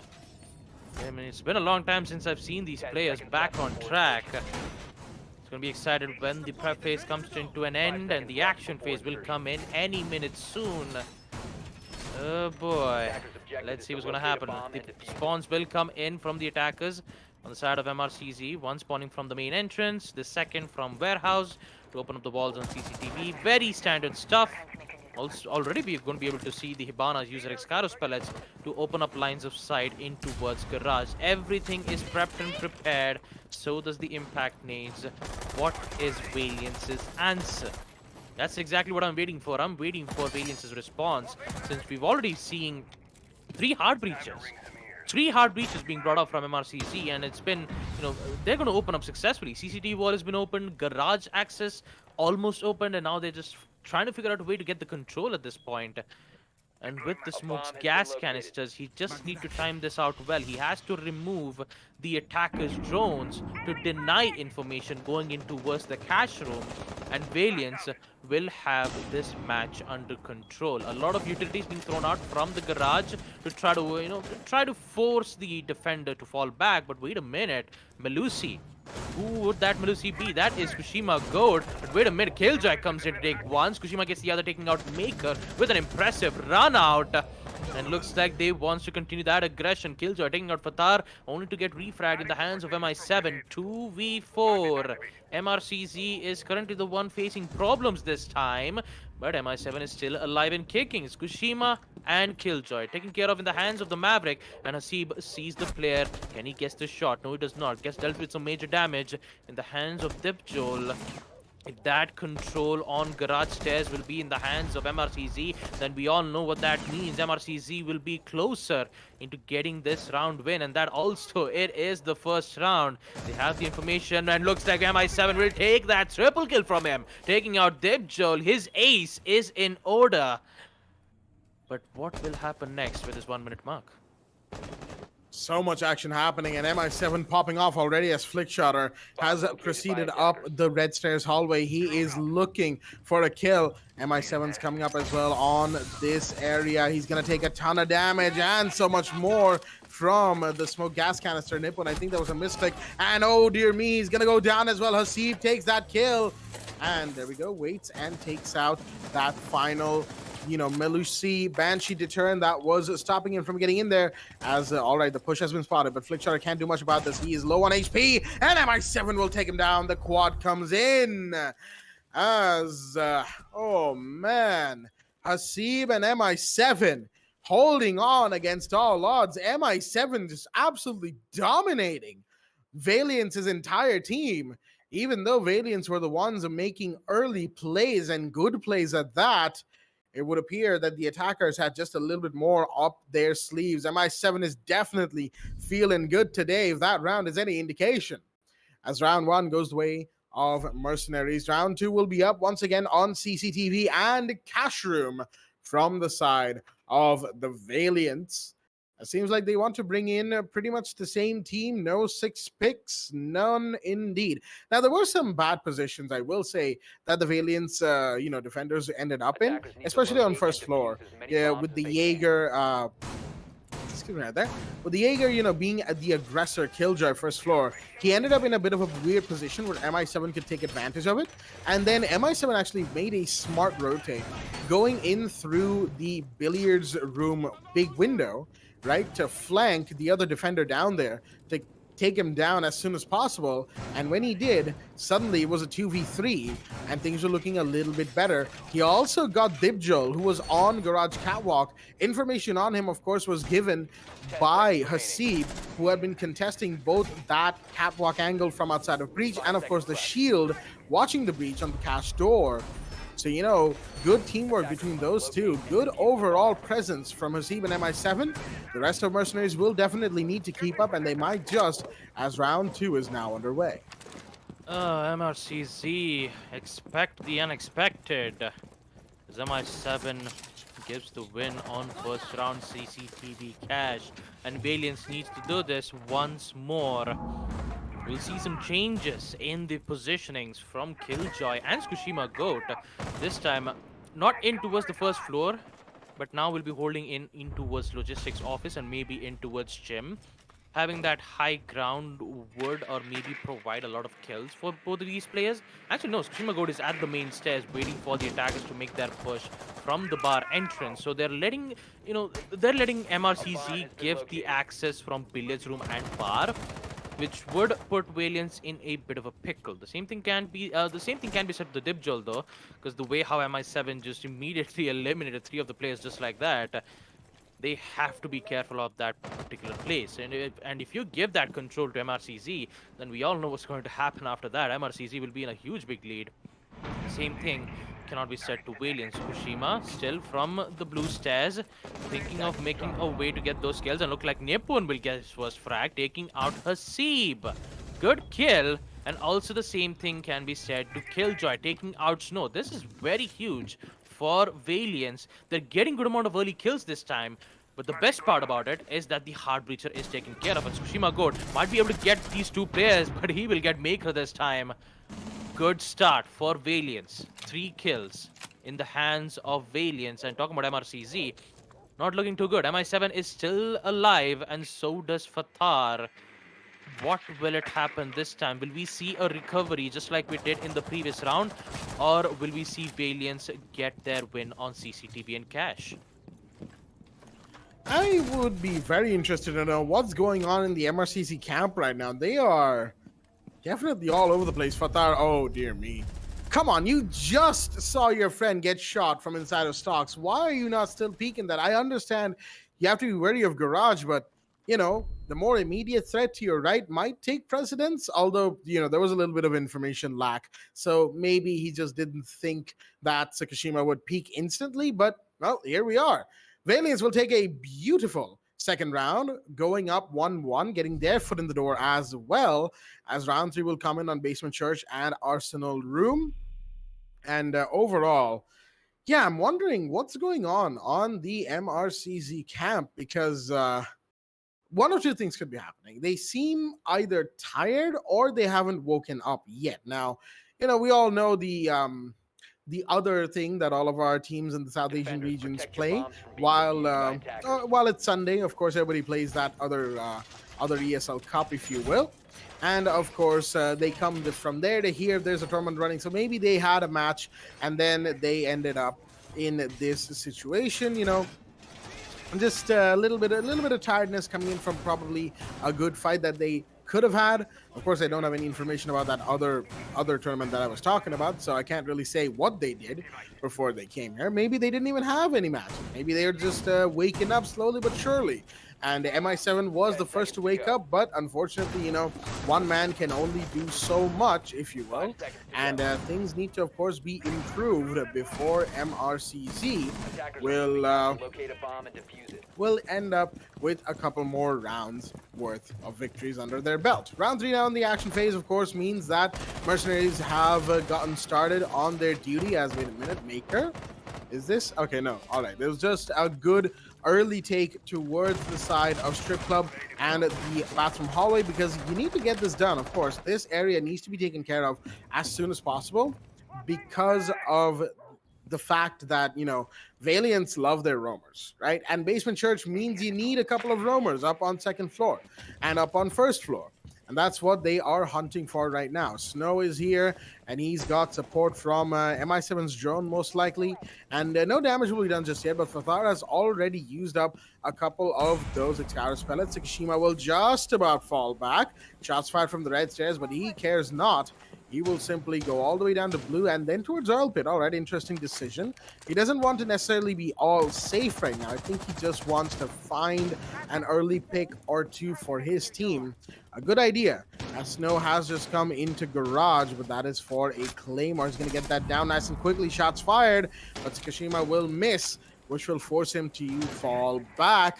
But the Zofia is close on her heels, going towards the blue stairs last we saw of her. Still no kills from either side as a thermal breach is going off, and an impact trick will go off as well on that main kitchen hatch. Fathar still has 8 Excalibur pellets, so he can still go for the breach any second now. Maker in the meanwhile is trying to see if he can get whoever was impact tricking, but this is not the angle that they were on, if you will. And Snow, on the other hand, watching blue. But again, the setups are almost done. It's almost action time.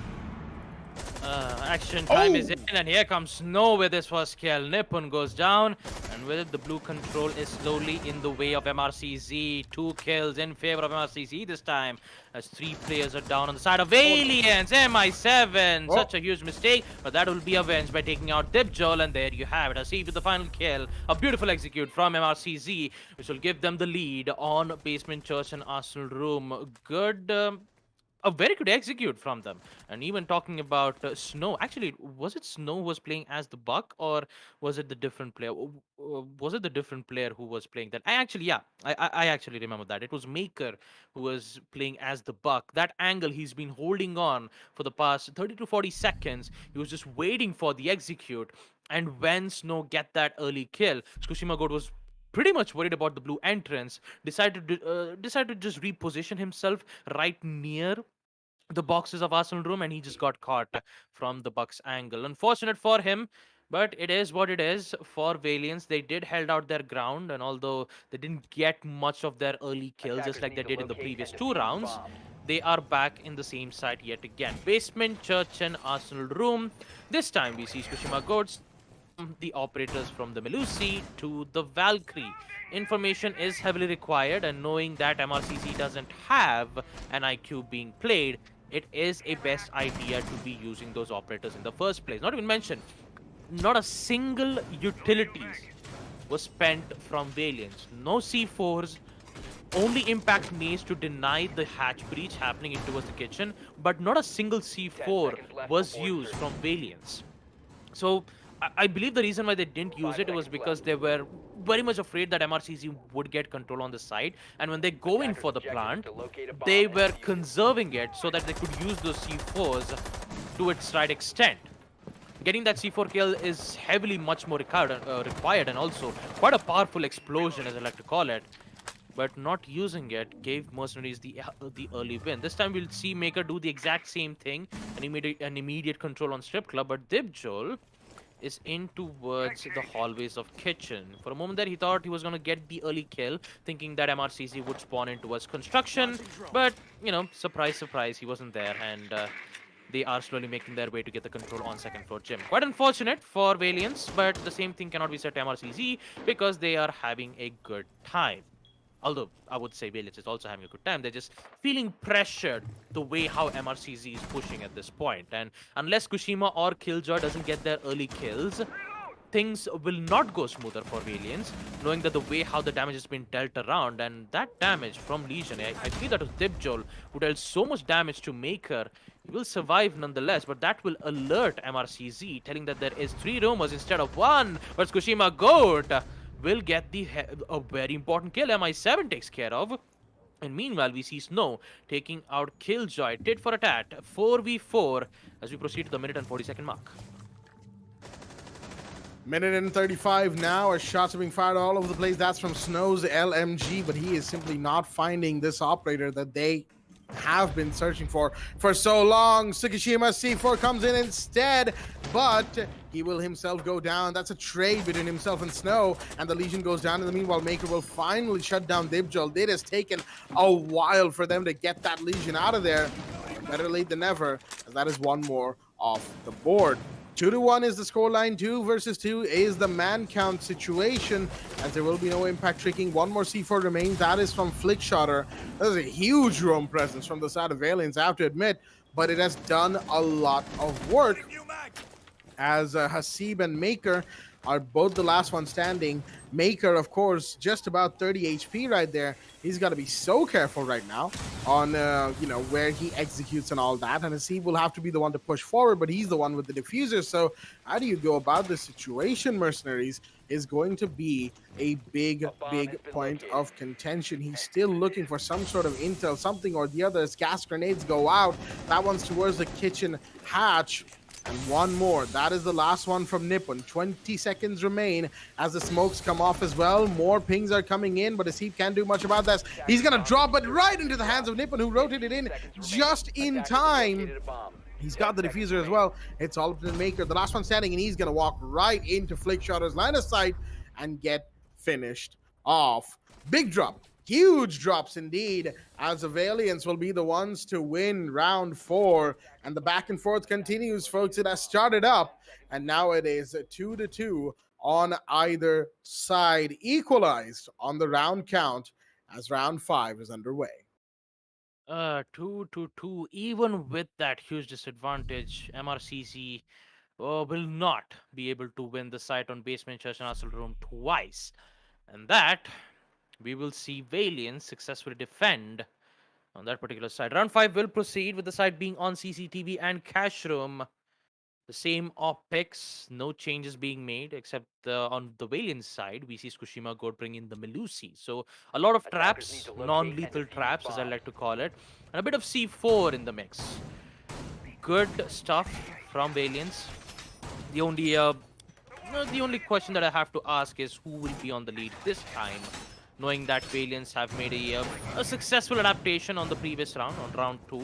The first round, it was just MI7 just wreaking havoc. 4 kills for him in the first round. And talk about his scoreboard though. 5 kills in his name. 5 kills for MI7 and 7 kills for Tsukushima Goat. It's so good to see Tsukushima being back on the track. I mean, it's amazing to see Tsukushima being back on track, and the same thing can be said to Killjoy, though 3 kills, just like we saw on that first round, and other than that, we didn't get to see much more of him. Action phase will come in, and talking about MRCZ, they will do the same thing yet again. Snow with the LMG. I just realized that the LMG has a 2x scope. Anyways, we will see the impact needs being opened up from the garage wall. Quite surprised that Valiants didn't make a decision to reinforce the walls in towards garage. It's more of like they're welcoming MRCC to get the control on garage itself. So not a lot of utilities being wasted around. The thermite exothermic charges will succeed opening up the walls, and so does the grenade to take out the Melusi's Banshee turret. Easier said than done. No much problems for MRCZ. The only problems is that the execution, as the second grenade will come in. Tsukushima Goat goes down. 5-4. MRCZ has the early man count advantage thanks to MI7's grenade. What were you doing, Dibjol? The breach has been opened. And you're going to give MRCZ a huge man count advantage this time. 5-2 as Maker gets another one, taking out Flickshotter. And Valiants, they have started to crumble down. This is not looking too good though, as we see MRCZ slowly making their way in towards the cash room via construction. And there you have it, the final kill comes in from MI7 to take the final player out, Nippon, I believe, as we will see MRCZ get a flawless round win in CCTV/cash room. 3-2 will be the score line. Do we have a statement on Valiant saying that they could equalize it 3-3? There's still a good chance if the trend of this match is to be believed, folks, because so far it's been a back and forth. Mercenaries have taken a round, then Valiants, then Mercenaries, then Valiants, and then Mercenaries again. Now, 3-2 is the scoreline going into the 6th round, as Flickshotter will be the one to take a 6th pick out of the mute into the mute. All right, 200 IQ right there. Big brain. as gym bedroom will be the side of choice. All right, changing it up. Something I think they should have done in round 5 itself, but better late than never for the Valiants, as they will decide to go to second floor gym bedroom, the side that is opposite, all the way opposite of CCTV, and overall held a little bit differently, if you will. There's still some, some elements that get carried over. The rotates between the sides, the lines of sight at foot level and head level, and of course the importance of cash room and CCTV. I mean, even for gym bedroom, CCTV is an important area because there's a very short distance between CCTV and cash to the side. There's only one room separating them and just a couple of windows. And that, of course, is something that needs to be held down if this defensive hold on gym bedroom is to be successful. Now, mind you, teams don't always go for the CCTV push, or at least they don't make it their first priority. Sometimes it's logistics, sometimes it's main stairs, sometimes it's opening up the jacuzzi wall. Plenty of ways to approach this, as Maker, in the meanwhile, has made his way to stocks already. He's going to use the drone that he has for himself to get info and get to second floor to see who's in cash, who's in CC, and whose legs need rearranging. As a huge piece of explosion goes off, that of course could have been just a grenade in the meanwhile, as Maker is waiting. He's waiting for some sort of I don't know, some sort of signal, I guess, that he is clear to go, as Killjoy has been spotted by 2 drones now. He's going to take both of them out, but of course, his ally has been spotted probably as well. And there you go. There's another ping coming out from Fathar saying, wait a minute, there's some destruction happening there. Could be somebody. As shots are fired, but Tsukushima will unfortunately miss on the buck. As more shots are fired, Maker is now low on HP. Hasib comes in. Does he think that there's somebody on rest stairs? He does, but he's going to move out of that very quickly and try to find somebody on that door. But no, the angle was bad. Dibjo will find him instead, as he had the visual there. Unfortunately, not Hasib. As Tsukushima will push out, he will find one more. Fathar off the board. Grenades are not working. Snow's going to take damage instead and then get taken down. But Flickshara goes down to Maker, who is still alive and still below, but he's the last one below and the last one alive, and he will go down to Tsukushima as well. Tsukushima, GOAT! Truly the GOAT of the round and the GOAT of this match so far, doing so much work. Oh boy, he has been pulling overtime right now, quite literally, for his team, as Valiants will once again equalize, and unfortunately, Mercenaries all got tangled towards CCTV and cash room. All of them. Every single one of them. Wow, all right. That just hit me that all of the deaths from Mercenaries' side were on that CCTV cash room area with, Maker the Buck being on stocks. Well then, with all that being said, round 7 will be underway. 3-3 is the scoreline equalized, with Mercenaries now going on defense on the half, as Snow takes a 6-pick out of the Legion into the Valkyrie, and round 7 is underway. Round 7 roll swap. This is where we'll get to see whether MRCZ can make a huge lead or Valiants come back at an extraordinary rate. Talk about Tsukushima GOAT. Man, he is on fire right now, Jack. Previous round, it was a Tsukushima GOAT's round all around.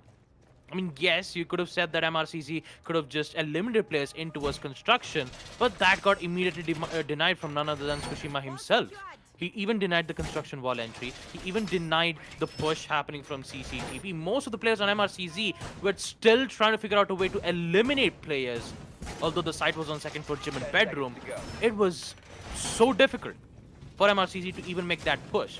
Not even mention they didn't even open up the walls from Jacuzzi. That let Valiants be very comfortable on holding that specific angle, and looks like they did that. But what is MRCZ's reply this round, knowing that Valiants is looking very strong this time? 10 kills for Tsukushima GOAT. Talking about on the side of MRCZ, I believe the main player who has the highest kills would be none other than MI7. Talking about the information game, MRCZ is definitely up on the chopping block. The Pest, and also not even mention the Mute Jammers, which denies so much information towards the building, is going to put Valiants in a bit of a shackle. So they have to remove that out. But how will they do it? Just by getting an early kill might be able to work out well in their favor. I just forgot to mention that MRCZ is using an extended roam strat on Dibjol, about to meet the Mozzie.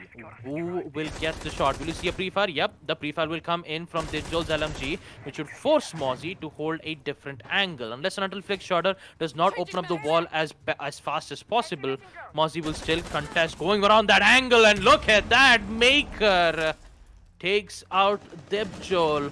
A huge proc. I mean, I would say a huge frag. Ran towards CCTV and Tsukushima. He needs to get the refrag. How will they get this refrag with a huge early kill? Not even giving the control on garage entrance. They need to figure out a way. Hasib and Maker, on the other hand, gets dealt with some major damage from the attacker's bullets. And now Flick Shorter is thinking to get the kill. It is going to be huge. The only problem is that they don't have information, but he could go in for a wall bang. The walls of CCTV, actually from the cash room, isn't reinforced, so they could go for it. Tsushima Gold going up for that free fire won't be able to work out nonetheless, and MRCZ is currently a leading in man count as Maker gets another one, taking out Flick Shorter, and there you have it. Snow taking out Tsukushima Good. 5v2. The only two players left is none other than Killjoy and Nippon. And they need to find 5 players on the side of MRCZ, and not looking too good for MRCZ's hand. And talking about Valiants, they are very comfortable as Maker gets one more. Kenny gets the quad, reloads the Pete and Roni.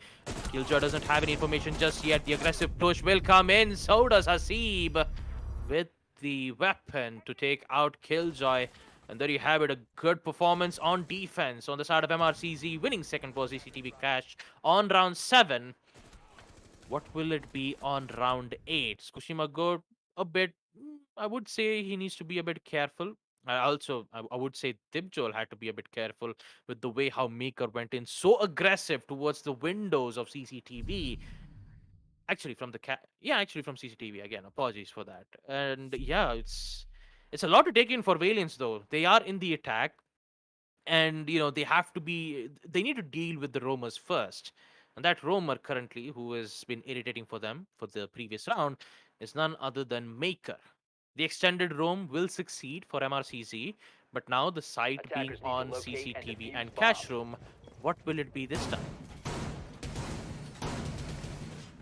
Well, I guess we'll find out now, won't we? Round 8 now on CCTV Cash Room after a beautiful round from the side of Mercenaries. Valiant's, bit of a weird attacking strategy. Oh, well, the lack thereof, I guess. Didn't really get to see much of them in that round, I will admit, folks. Round 7 was just simply not theirs. Maybe round 8 could see a big change from them. Would be required, would be much needed for that matter. Mercenaries simply taking them by storm in the 7th round. Now in round 8, of course, we've got the standard setup in Garage. We have Maker here making a bunch of punch holes, a bunch of lines of sight into the first floor areas for anybody holding inside of Lounge to, get creative with. They can do that. But right now, there's only a little bit to do, and that is for Valiants to drone themselves in, get themselves into a good position, and give themselves a big advantage by getting a couple of big plays. All right, of course, the mid-jammer is there that Tsukushima will have to request assistance with, and that might be a grenade coming in from either Killjoy or Dibjol. That might take that out from the Maverick, actually, now that I think about it. But no, it was simply the breaching torch used up, and now the breach should happen any second now. Will my discs go out in the meanwhile? Snow is going to just take care of Garage on his lonesome. The drone has spotted his position, so he's going to have to fall back. More drones coming his way, of course. As still no breach. Killjoy's going to go down to Maker in the meanwhile. That is the Pete and Roni of the Mozzie doing work yet again. And finally, the breach has in fact happened. Not sure what happened right there. But, oh boy, that was okay. They attempted a huge push right there. But Hasib, Fathar, and Snow have absolutely shut them down. It's all to Tsukushima. He's found one coming in from the back. Can he find a few more? He does tag up the mute quite a bit, but gets tagged up and shot through the wall. Snow will finish him off. And with that, what a round from Mercenaries, but what was that from Valiants? They wanted to do a rush from that main breach, after leaving the fact that Breach is vulnerable for so long, they wanted to get, their I guess they wanted all their players in flow, and only one of them managed to escape. That was Tsukishima.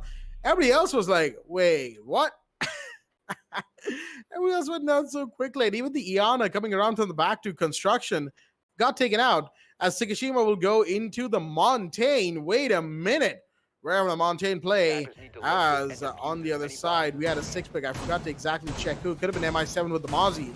As we normally see Maker with the Mozzie, but looks like Maker is going to bring out the Aruni with the Surya Gates. I like this, actually. Something that we haven't really been talking much about, and I've just realized that, is the changing roles that all of these teams have been adapting and employing, right?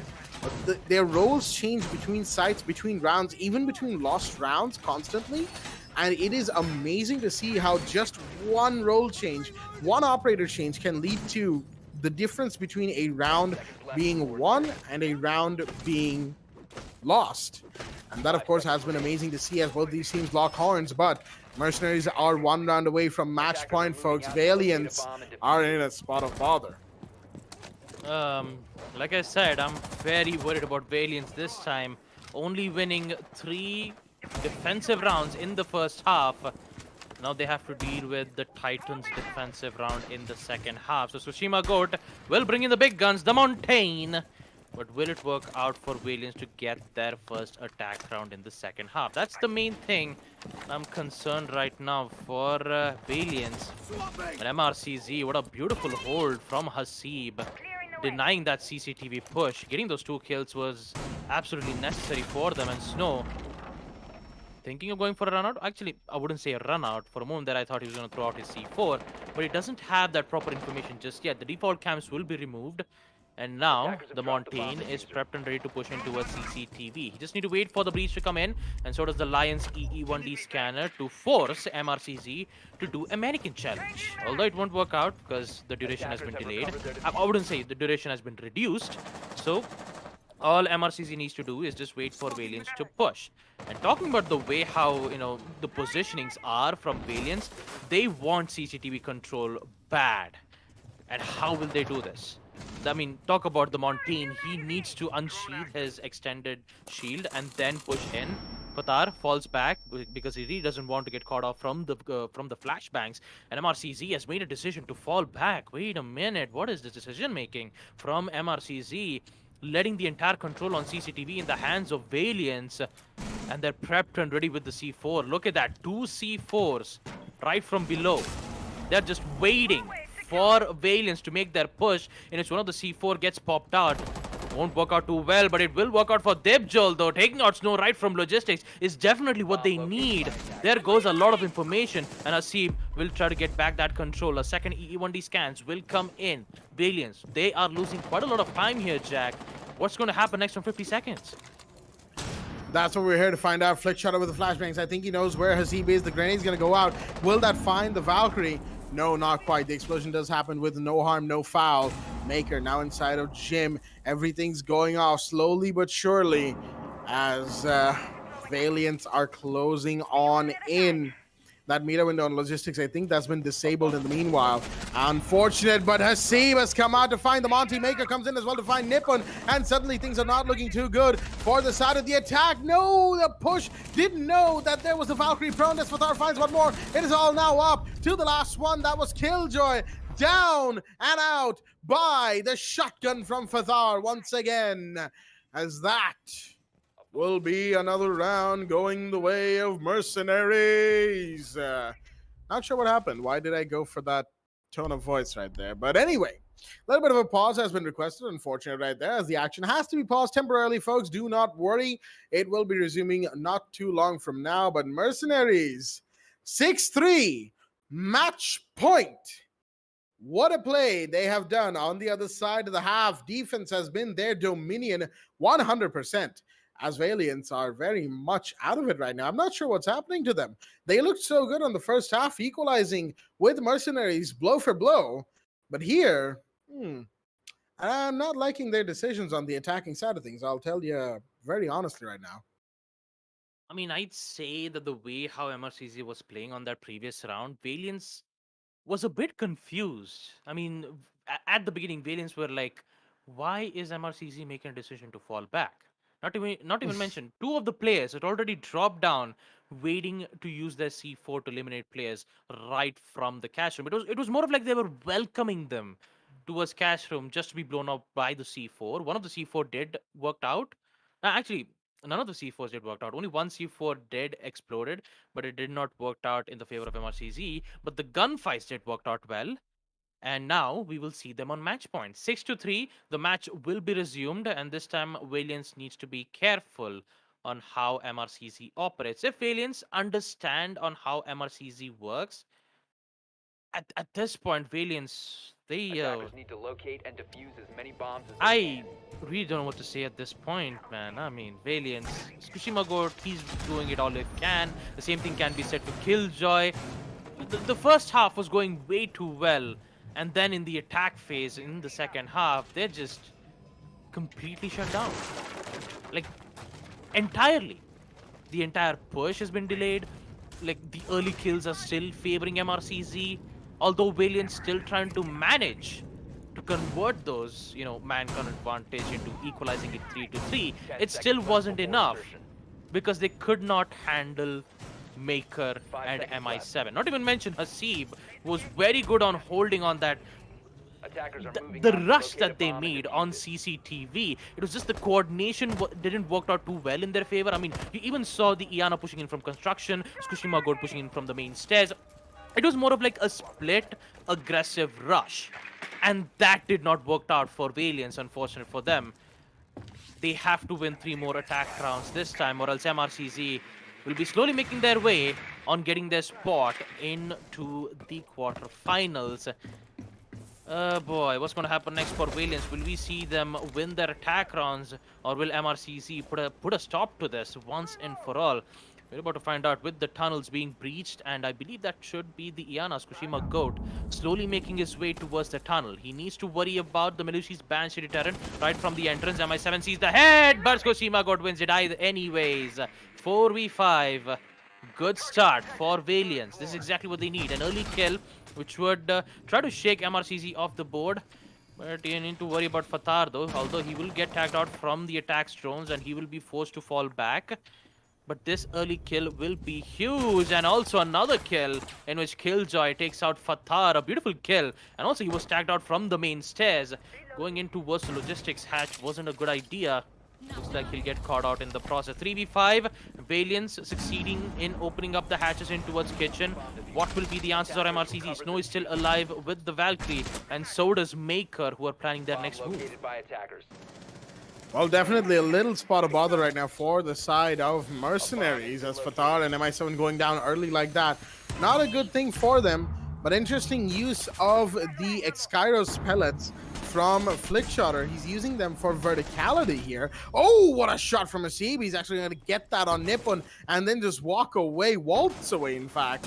And Maker, oh, he almost had that, unfortunate, but Tsukushima Go was too quick on the trigger, as that will now make it a 2v4, all down to Hasib and Snow, as they are in a bit of a big spot of bother for that matter. Tsukushima is forever watching this angle. Can he get one more? Yes, he does. Snow is off the board, and it is all down to no one. Hasib is off as well, as Valiant will take a round for themselves, finally, on Basement Church and Arsenal Room. A much needed round at that. Good plays from Valiant, just making sure they have the kills, making sure they take Mercenaries at their own game and winning it out. And MRCZ on the other side simply not doing well. Unfortunately, they were single peaking just a little bit too hard, I would say, especially on above.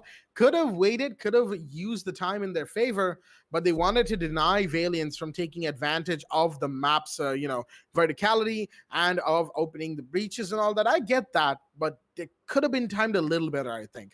All in all, not a bad round from Valiance, a very good round. In fact, Mercenaries still on match point. 2 rounds to go for overtime. Will that happen? Let's find out. To locate and defuse bombs. I mean, I'd say from the previous round itself, it was thanks to Tsukushima Goat. MI7 actually thought of contesting that angle right in towards tunnel, but unfortunately, he didn't win that. And the same thing can be said to Snow and Fatar, I believe. Fatar actually got caught from Killjoy when he was at the main stairs. He even, got caught up from the drone as well, and he decided to, make a quick rotate, be in a safe position from logistics, and that's exactly where he got caught out from the sledge, where he was waiting for the mute. Beautiful kill from that. And Valiance will make sure that they would get that win. Beautiful execution there from Valiance. And the site this time to be holding off will be on CCTV. Out to locate a bomb and defuse. Will we see the same push that they did on CCTV, an aggressive, coordinative push? I mean, if they do it and if they time it right, maybe we might see Valiance win the side on CCTV. Or maybe they might go in a very strategic mode this time. I mean, you have Dip Joel, you even have the breach charges. You could use it to make vertical lines of sight in towards the cache room itself. You could, remove Maker out of the equation because he is the Mira. The Mira mirror will be placed. Although I have no idea where did she place it though. Did she just place it from the CCTV wall? Maybe she does. And I believe that when Maverick starts to do his work, he'll be able to remove it. Actually, no. Okay. Then where is the mirror being placed? Snow. With the first kill taking out Nippon. For a moment there, I thought that was Fatar with the shotgun. Taking out one of the players. Oh my god. That almost startled me out there. But yeah, talking about the early kill, Nippon goes down.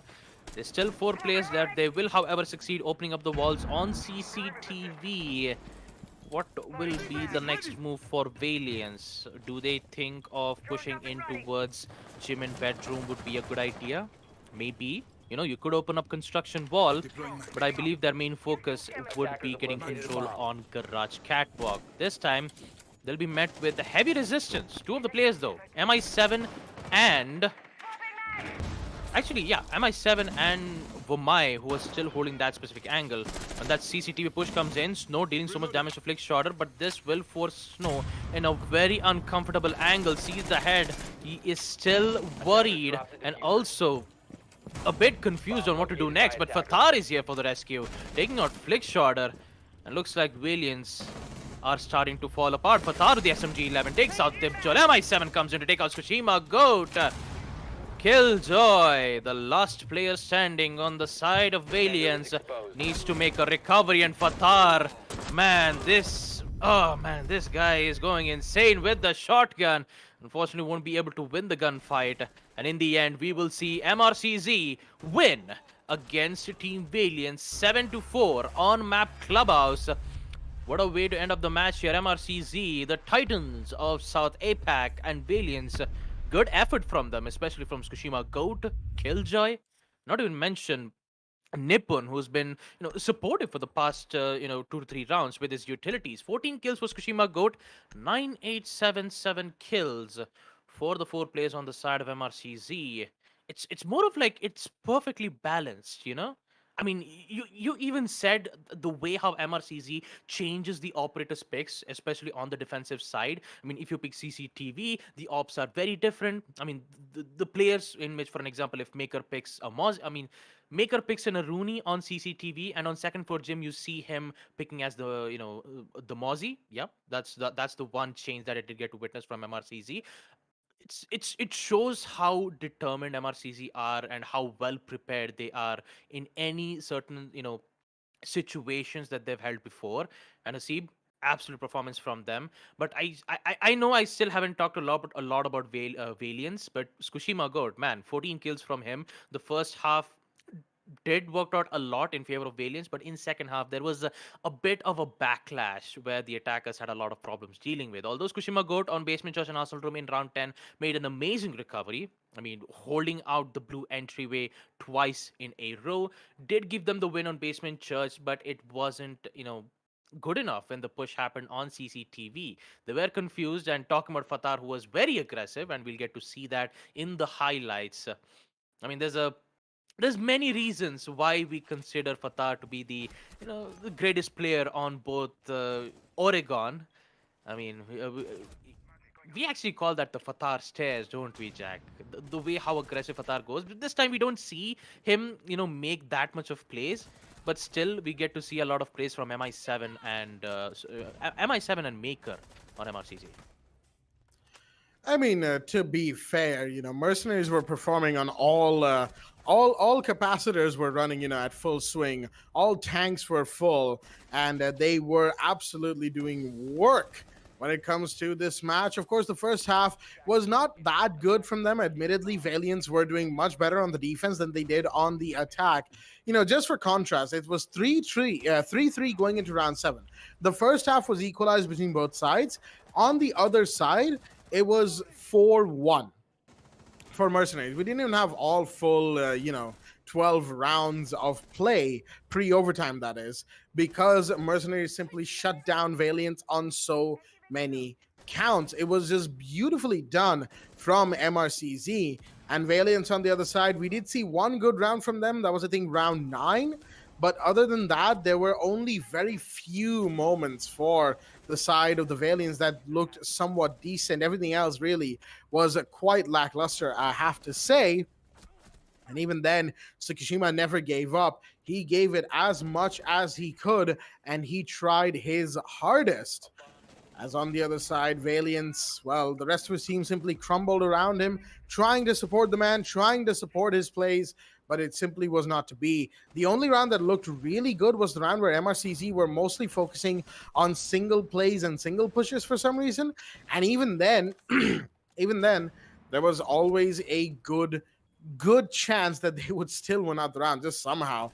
And regardless, it was a great game, all things considered, from the side of Mercenaries. Valiants, don't fret, you have another chance in the second qualifiers coming up next week. So get on over and register for that. Registrations are open, folks, and Mercenaries will join Red Vipers as our second qualified team for the quarterfinals coming in a couple of weeks. It's going to be an exciting day ahead of us because there's still 2 more matches to go. The third match that is coming up next is going to be Monkey Hunters. That is right, another titan of the region going up against Alchemist, a team that I haven't heard of before, but I'm interested to see what they are capable of.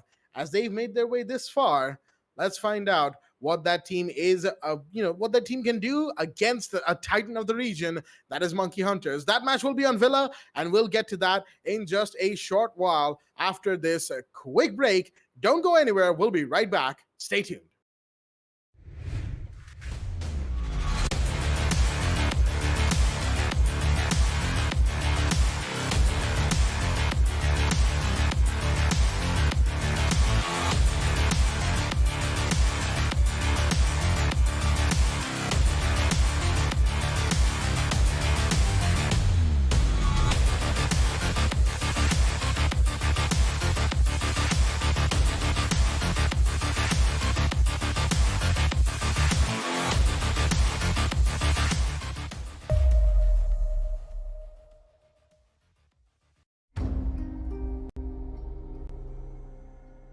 The partnership with AMD has been great. In Far Cry 6, the team has built the most ambitious open world in franchise history, filled with lush tropical environments and decaying urban landscapes. To push the visual fidelity of our game and immersive gaming experience, we've been collaborating with AMD to implement next-gen rendering techniques like DirectX ray tracing and AMD Fidelity Effects features. When implementing these next-gen features, we were challenged because we want the majority of players to have an enjoyable, smooth experience without having to turn their settings down. Using upscaling technology like AMD Fidelity Effects Super Resolution helps us address this problem because it means more players can enjoy Far Cry 6 with their graphic settings cranked up and without compromising frame rate. FSR is a cutting-edge spatial upscaling solution. It's easy to integrate into our development pipeline, and it delivers substantial performance boost while retaining excellent image quality on the highest quality setting. Additionally, we believe AMD's GPU Open and the support for open standards and platforms drive innovation forward. We can't wait until October 7th when players will finally get the chance to see all the hard work we've put into Far Cry 6. It's very exciting that we're getting closer to showcasing to players the game, powered by the latest AMD technologies.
The partnership with AMD has been great.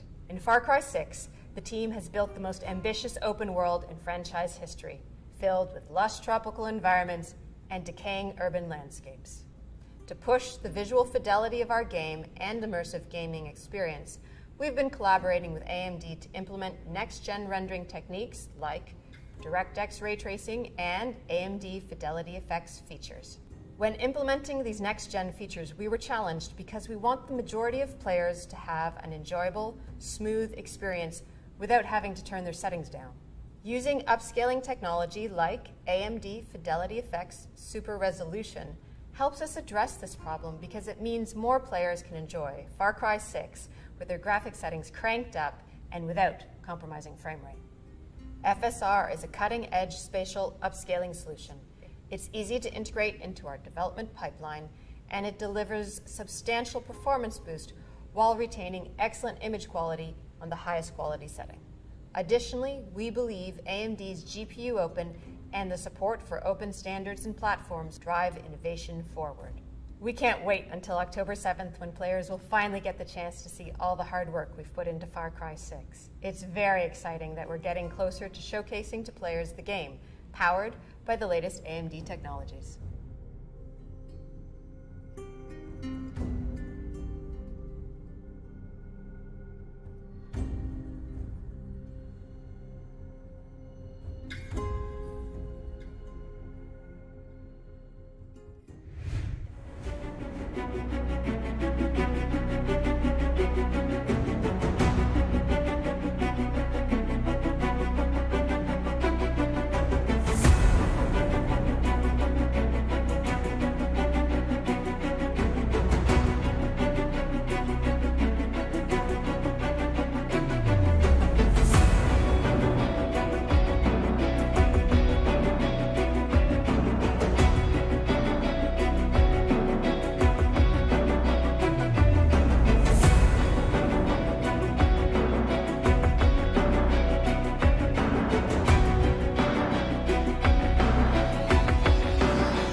The partnership with AMD has been great. In Far Cry 6, the team has built the most ambitious open world in franchise history, filled with lush tropical environments and decaying urban landscapes.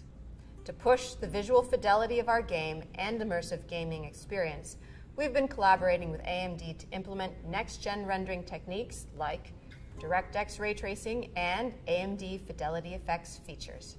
When implementing these next-gen features, we were challenged because we want the majority of players to have an enjoyable, smooth experience without having to turn their settings down. Using upscaling technology like AMD Fidelity Effects Super Resolution helps us address this problem because it means more players can enjoy Far Cry 6 with their graphic settings cranked up and without compromising frame rate. FSR is a cutting-edge spatial upscaling solution. It's easy to integrate into our development pipeline, and it delivers substantial performance boost while retaining excellent image quality on the highest quality setting. Additionally, we believe AMD's GPU Open and the support for open standards and platforms drive innovation forward. We can't wait until October 7th when players will finally get the chance to see all the hard work we've put into Far Cry 6. It's very exciting that we're getting closer to showcasing to players the game, powered by the latest AMD technologies.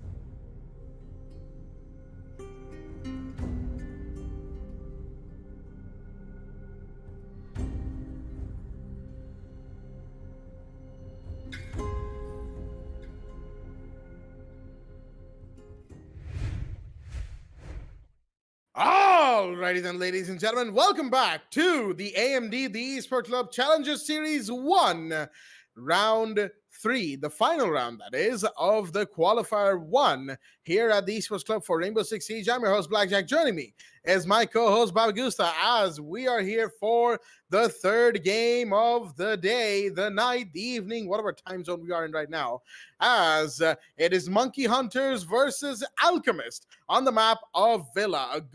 A fresh breath of air. That is the map of Villa that we'll be going into right now. In fact, let's not waste any more time and get into the match right here, right now, with the ban phase coming off from Alchemist. To start us off on the defensive side, they will decide to ban the Jackal. Standard stuff, Jackal loves to find roamers, loves to take them down. With him gone, roamers can be just a little bit more free in their operations. Now, this match, of course, is to decide whether or not it'll be Monkey Hunters or Alchemist to join the likes of Red Vipers and Mercenaries in the quarterfinals down in the business end of the tournament, all the way on the in a couple of weeks, I guess, as Thatcher will be banned on the other side from Monkey Hunters. Standard stuff on the attack, all right. Two dangerous operators off the board, one for his anti-roam capacity and the other for his anti-utility, just anti-everything capacity. Thatcher is just a weapon of mass destruction given his kit and his gadget, as Monkey Hunters will have the first defender ban of this match, and they will decide to ban the Valkyrie. Once again, a very powerful operator, Valkyrie, as she can absolutely demolish attackers with the sheer amount of intel that she brings in with those black eye camera of hers, and a Mozzie ban from Alchemist. All right, that is interesting indeed. Of course, I can see why. Mozzie is just a fantastic operator. Pete and Roni, beautiful gun. Also the Commando. Nobody forgets the Commando. Actually, everybody's forgotten the Commando after the Pete and Roni got its 1.5x scope. But can you blame them? That thing's a headshot machine. Not to mention his pests that can take control of attacker drones, denying information for them and gaining information for the side of the defense. He will be the last man of the map, as round one will be underway. With that, let us have a look at both the rosters that are here in the lobby for us today. From the side of Monkey Hunters, we've got Rattler, Jittery, Sandy, Beaten, Sparko. And from the side of Alchemist, we've got Minato, Dracula, Shadow, Mr. Nano, Jason Doty. All right. I don't know why Duty was not on the cards, but all right. And Spixie. A couple of 6 picks coming out, one out of the Clash into the Mute, one into the Capital from the attacker and defenders respectively. And with that, round one is underway on second floor Aviator and Games Room. And with that, I've kept the man for the mic long enough. Babagusta, take it away. Thank you for that, Jack. Match 3 will commence. Monkey Hunters on attack, Alchemist on defense. First sight, second floor Aviator and Games Room. And now we're just waiting for the prep phase to come to an end and proceed to the action phase, just like we do back in the old days. Talking about the first half, though, the first round, we will see the site being on second floor. I'm talking about some reinforcements being made from Alchemist. A lot of reinforcements on second floor statuary room and a deployable shield, and that too it is 5 seconds to inverted go. in the hands of Spixie. Very interesting. Although we won't see any utility denials coming in from the defenders, not a single ADS has been placed from that statuary room. Very excited to see how well Alchemist's defensive strategy work out well.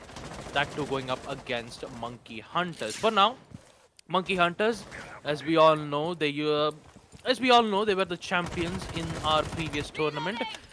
This time, can they make it twice?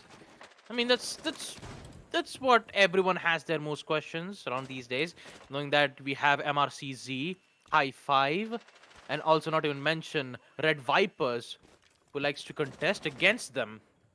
There is a lot to talk about these two teams, but here we go. The first frag will come in from Mr. Nano, taking out Sandy.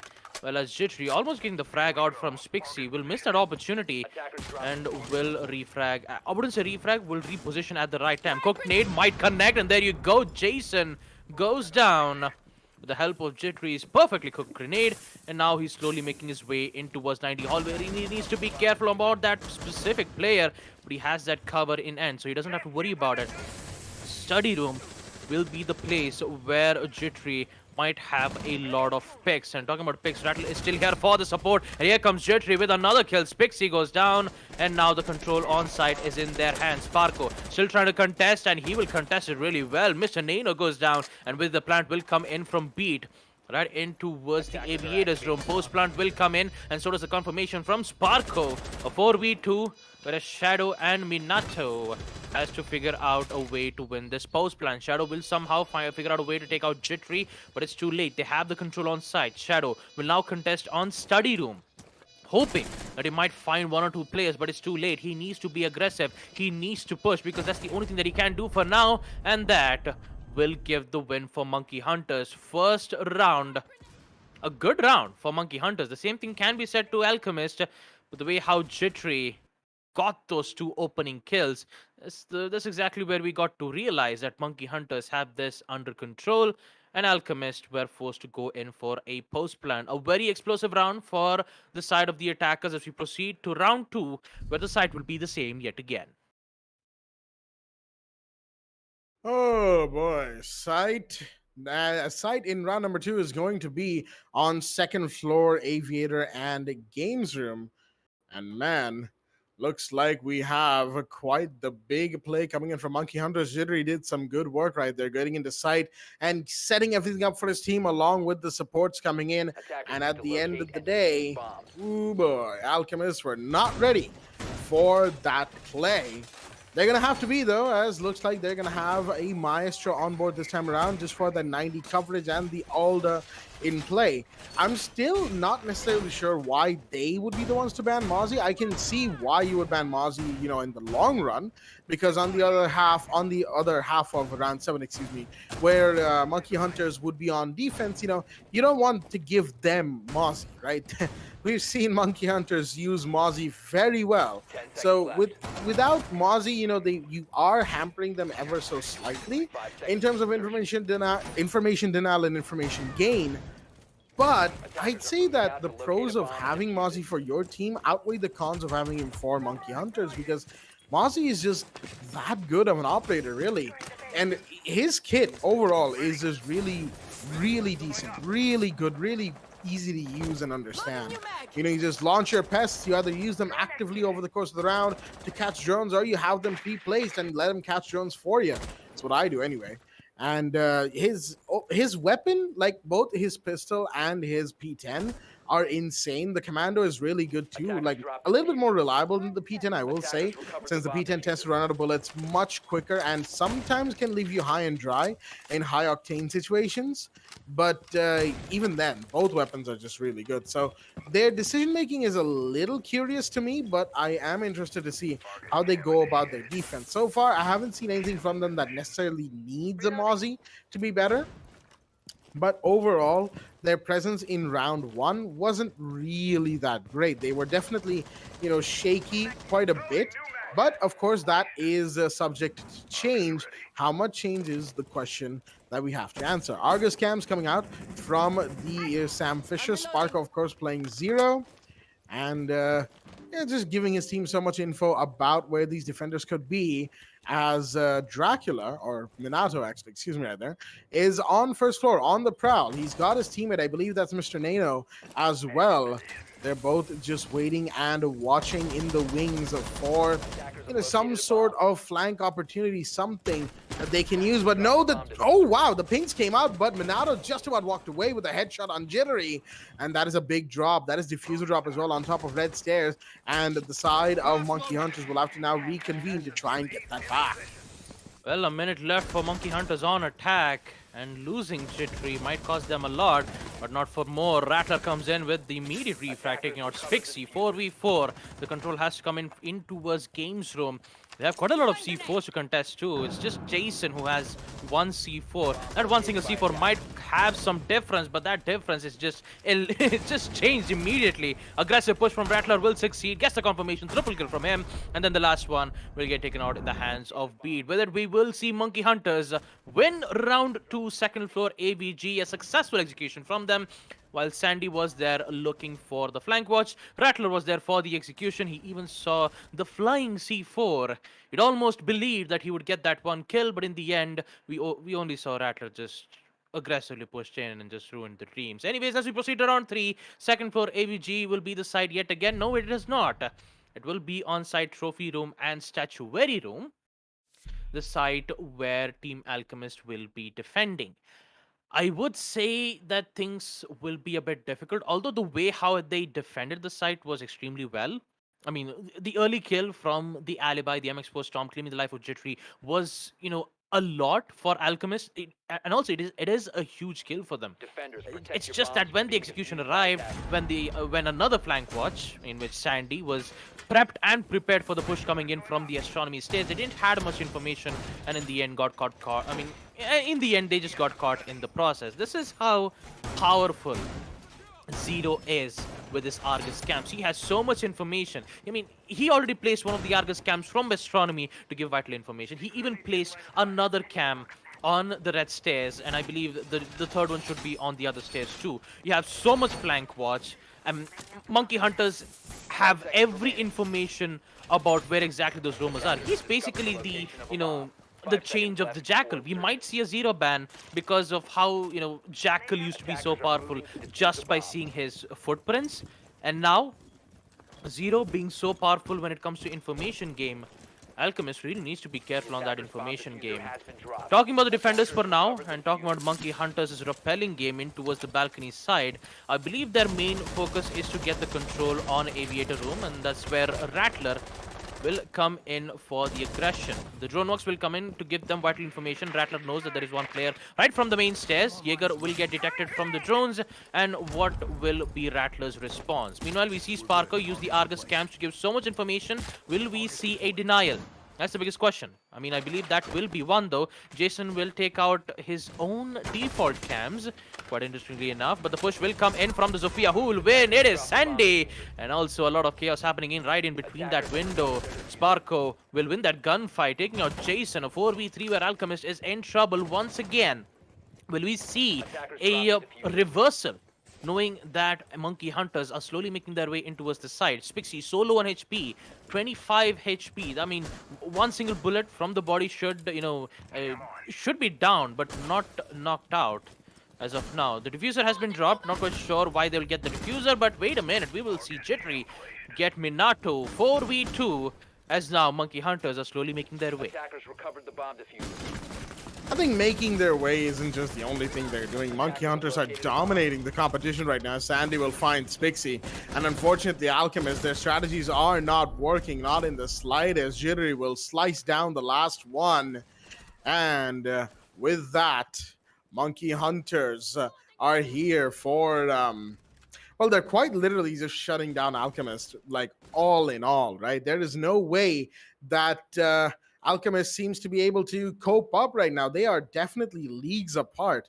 At least these first 3 rounds have shown us that Alchemist might not have the best matchup in this situation, all things considered. But these are, of course, the only 4 games of the day, folks. These 16 teams, excuse me, these 8 teams, I don't know why I said 16. These 8 teams are the only ones here today, and there are no off-stream matches. So really, this is basically the 1 out of 4 chance that Alchemist had to be given a Monkey Hunters game. And unfortunately, that 1 out of 4 chance ended up clicking for them. They could have fought Red Vipers, they could have fought Valiants, they could have fought Mercenaries, Espada, or even High Five or Team GG. That makes it a 1 in 8 chance, actually. Yeah, like I said, we're not really that good at maths. Neither me nor Baba. Both of us have had terrible histories with that subject. But regardless, point notwithstanding, what I'm trying to say here is it could have been anybody. Had it been Mercenaries, I think the overall outcome might have been the same. And I'm not trying to say that as an insult to Alchemist. I'm definitely seeing effort from these boys, right? Effort from these folks here. They are giving it quite a bit. It's just the difference between the 2 teams is huge. And even then, note that in 2 out of the 3 rounds that we have conclusively seen so far, Monkey Hunters were the first ones to lose a body. And even in round 3, we saw Monkey Hunters lose 1 more while the trades were ongoing. So it's not like Alchemist is lacking too much, but there's just a few too many areas where they, don't have enough prowess on, where Monkey Hunters is shutting them down. Multi-sided pushes, sneaky plays, all of that stuff. Alchemist simply isn't able to cope up with those and then get taken down because of it. There's nothing much more else to say about Alchemist, though they are giving effort, but they are going up against a very high tier team, Monkey Hunters. Already getting that early kill. Mr. Nano is gone. Back into the drawing board, as I like to call it, as Beat will come to take out the Melusi's Band City Tyrant nice and easy. And Jittery, who is slowly worried, I mean, he's just looking at flank watches as of now. And talking about Alchemist's defensive strategy, we will not see any, roam presence coming in from Alchemist. It's just one anchored hold. And talk about...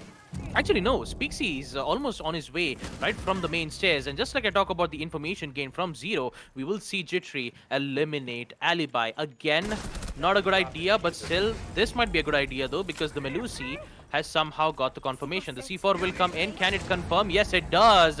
Rattler goes down. A beautiful C4. And here comes the turnaround from Dracula. Sandy goes down. A 3v3 equalizer will come in, and so does the smoke gas canisters towards study room, which will force Monkey Hunters to wait for a while and then push towards the side. This will make sure that Alchemist is prepped and ready, but they have to worry about the C4 plays. Jittery will get one more, taking out Shadow, and now the advantage is theirs. 3v2. The Gone 6 will be used to take out some vital utilities, but Dracula comes in with a kill, taking out Beat.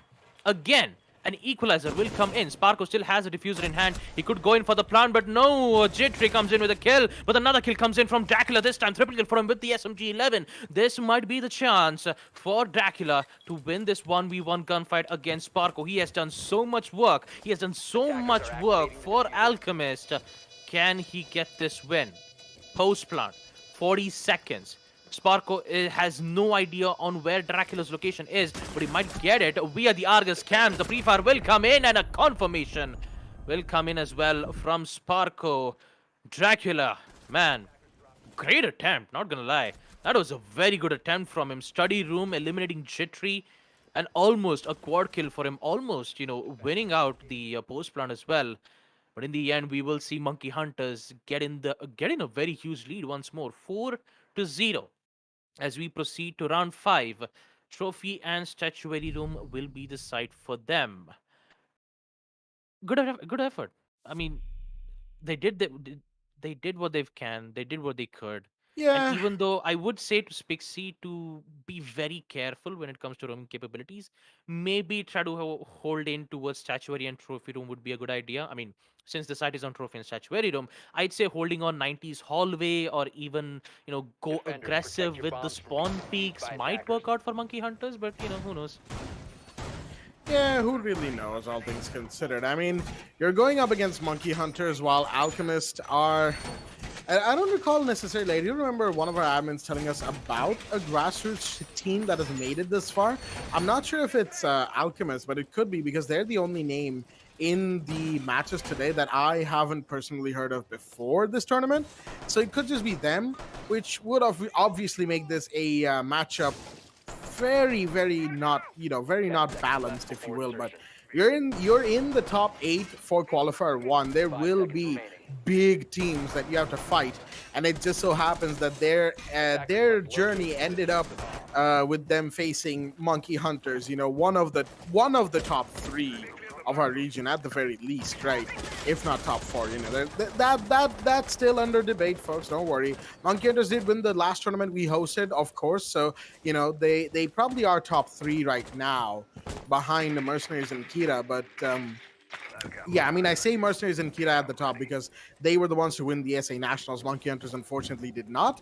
So, some points taken off of them for that. But as we approach Stage 3's Nationals, then, things can change. Things are always subject to change in the competitive scene of Rainbow Six. Because right now we have this hold coming in, the drones coming in as well from the side of Monkey Hunters. They're just waiting in the wings, making sure that they have every piece of information necessary for their setup. Some interesting pre-fires coming off from Alchemist, as they really want all the information they can get right now. Smoke has been spotted, excuse me. As Sandy is watching from below, he's got a vertical line of sight, but there's the grenade from Jittery that will find Mr. Nano. And 1 down, 4 more to go. Alchemist in a spot of bother. That is your Jaeger gone again. You have the there we go. You have the Excaris pellets coming in. Beat will get the second set on and get that breach running, as Jittery is already inside his side doing some work. No, he's coming in and out of sight as the smoke bolts come off from the Capitao. He's watching the Astro doors, plants going off. In the meanwhile, Kaid will go down. More shots are being fired. Beat finds one. That's Jason off the board, and now it's all down to Minato and Spixie. The first of them is going to find one. Spixie, that is. He's going to start things off, but no, he's going to get down. Confirmed onto by Sparko, and Beat finds the final one standing as well. Unfortunate for the side of Alchemist, as they simply cannot stand up to the side of Monkey Hunters again. It's not like there's no effort from Alchemist. There's a lot of effort from them, and even Monkey Hunters sometimes have to, change things around and do a little bit more than they probably expect to. But even then, for them, it's mostly comfortable, as round 6 is coming in with Monkey Hunters 5-0 up, 1 round away from match point. Alchemist very much down the barrel.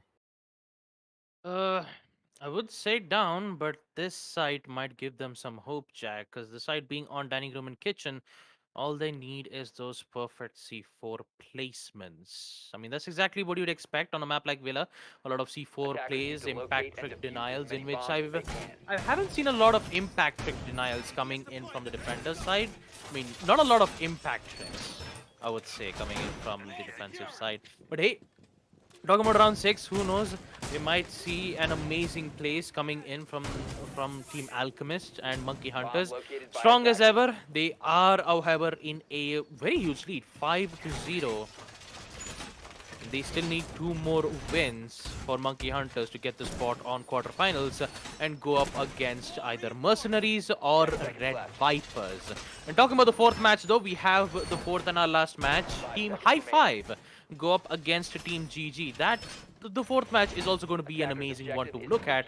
But for now, let's head back, see the action phase of Monkey Hunters doing an amazing job at the attack coordination. You see how coordinated they are, and Alchemist is just trying to understand their pushes. Although I'm quite surprised to see that Alchemist is trying to figure out a way to eliminate players one by one. It's not always like a flawless victory. It's just that the roamers, I believe that was Pixie who kept playing as the alibi, didn't get much opportunities due to the Argus cam being placed by Zero. And because of that, Alchemist's roaming capabilities, it's been hurt. And when I say it's been hurt a lot. And they couldn't do anything much more about it. Aggressive plays will come in from Sandy. Will he succeed? No, it does not. Jason comes in to deny it. Sandy goes down. And now it's round 2. Sparko. Will we see him go aggressive this time, or will he play passively, waiting for these 2 players to get either get a trade this time. They have much more of information via the cardiac sensor. Gone 6 will come in to take out important utilities, and Sparko still trying to figure out a way to eliminate these players. But the mute jammers in Memorial Hall is not letting them do so. Good hold from Alchemist as of now. The early kill still in favor of the defenders. And Rattler still trying to figure out a way. No, not a single vertical lines of sight is being used. It's just a lot of information being placed around from the Argus camp. So much information for Monkey Hunters. And Alchemist has only one, and that is the Pulse's cardiac sensors. And because of that, they did get the early kill. But how much can a Pulse do at this point? Only information, and he needs to rely on his teammates to get those confirmations. As Wade comes in with an aggressive push. Actually, his drone works. Whereas Jittery thinking of getting the clearance in towards Memorial Hall. Eliminating Castle will be a difficult spot, but B comes in to take out Dracula instead, gets another one. Taking out Shadow, and there's your instant confirmation. 3v2 as Nano will deny it. Sparko will come in with a double kill in towards China Room, and there you have it. The final kill from Rattler to take out Mr. Nano. With it, we will see Monkey Hunters on match point, and that would be the end of the first half as we proceed to the role swap. Monkey Hunters on defense, match point, and Alchemist, not a single round, have one on their side.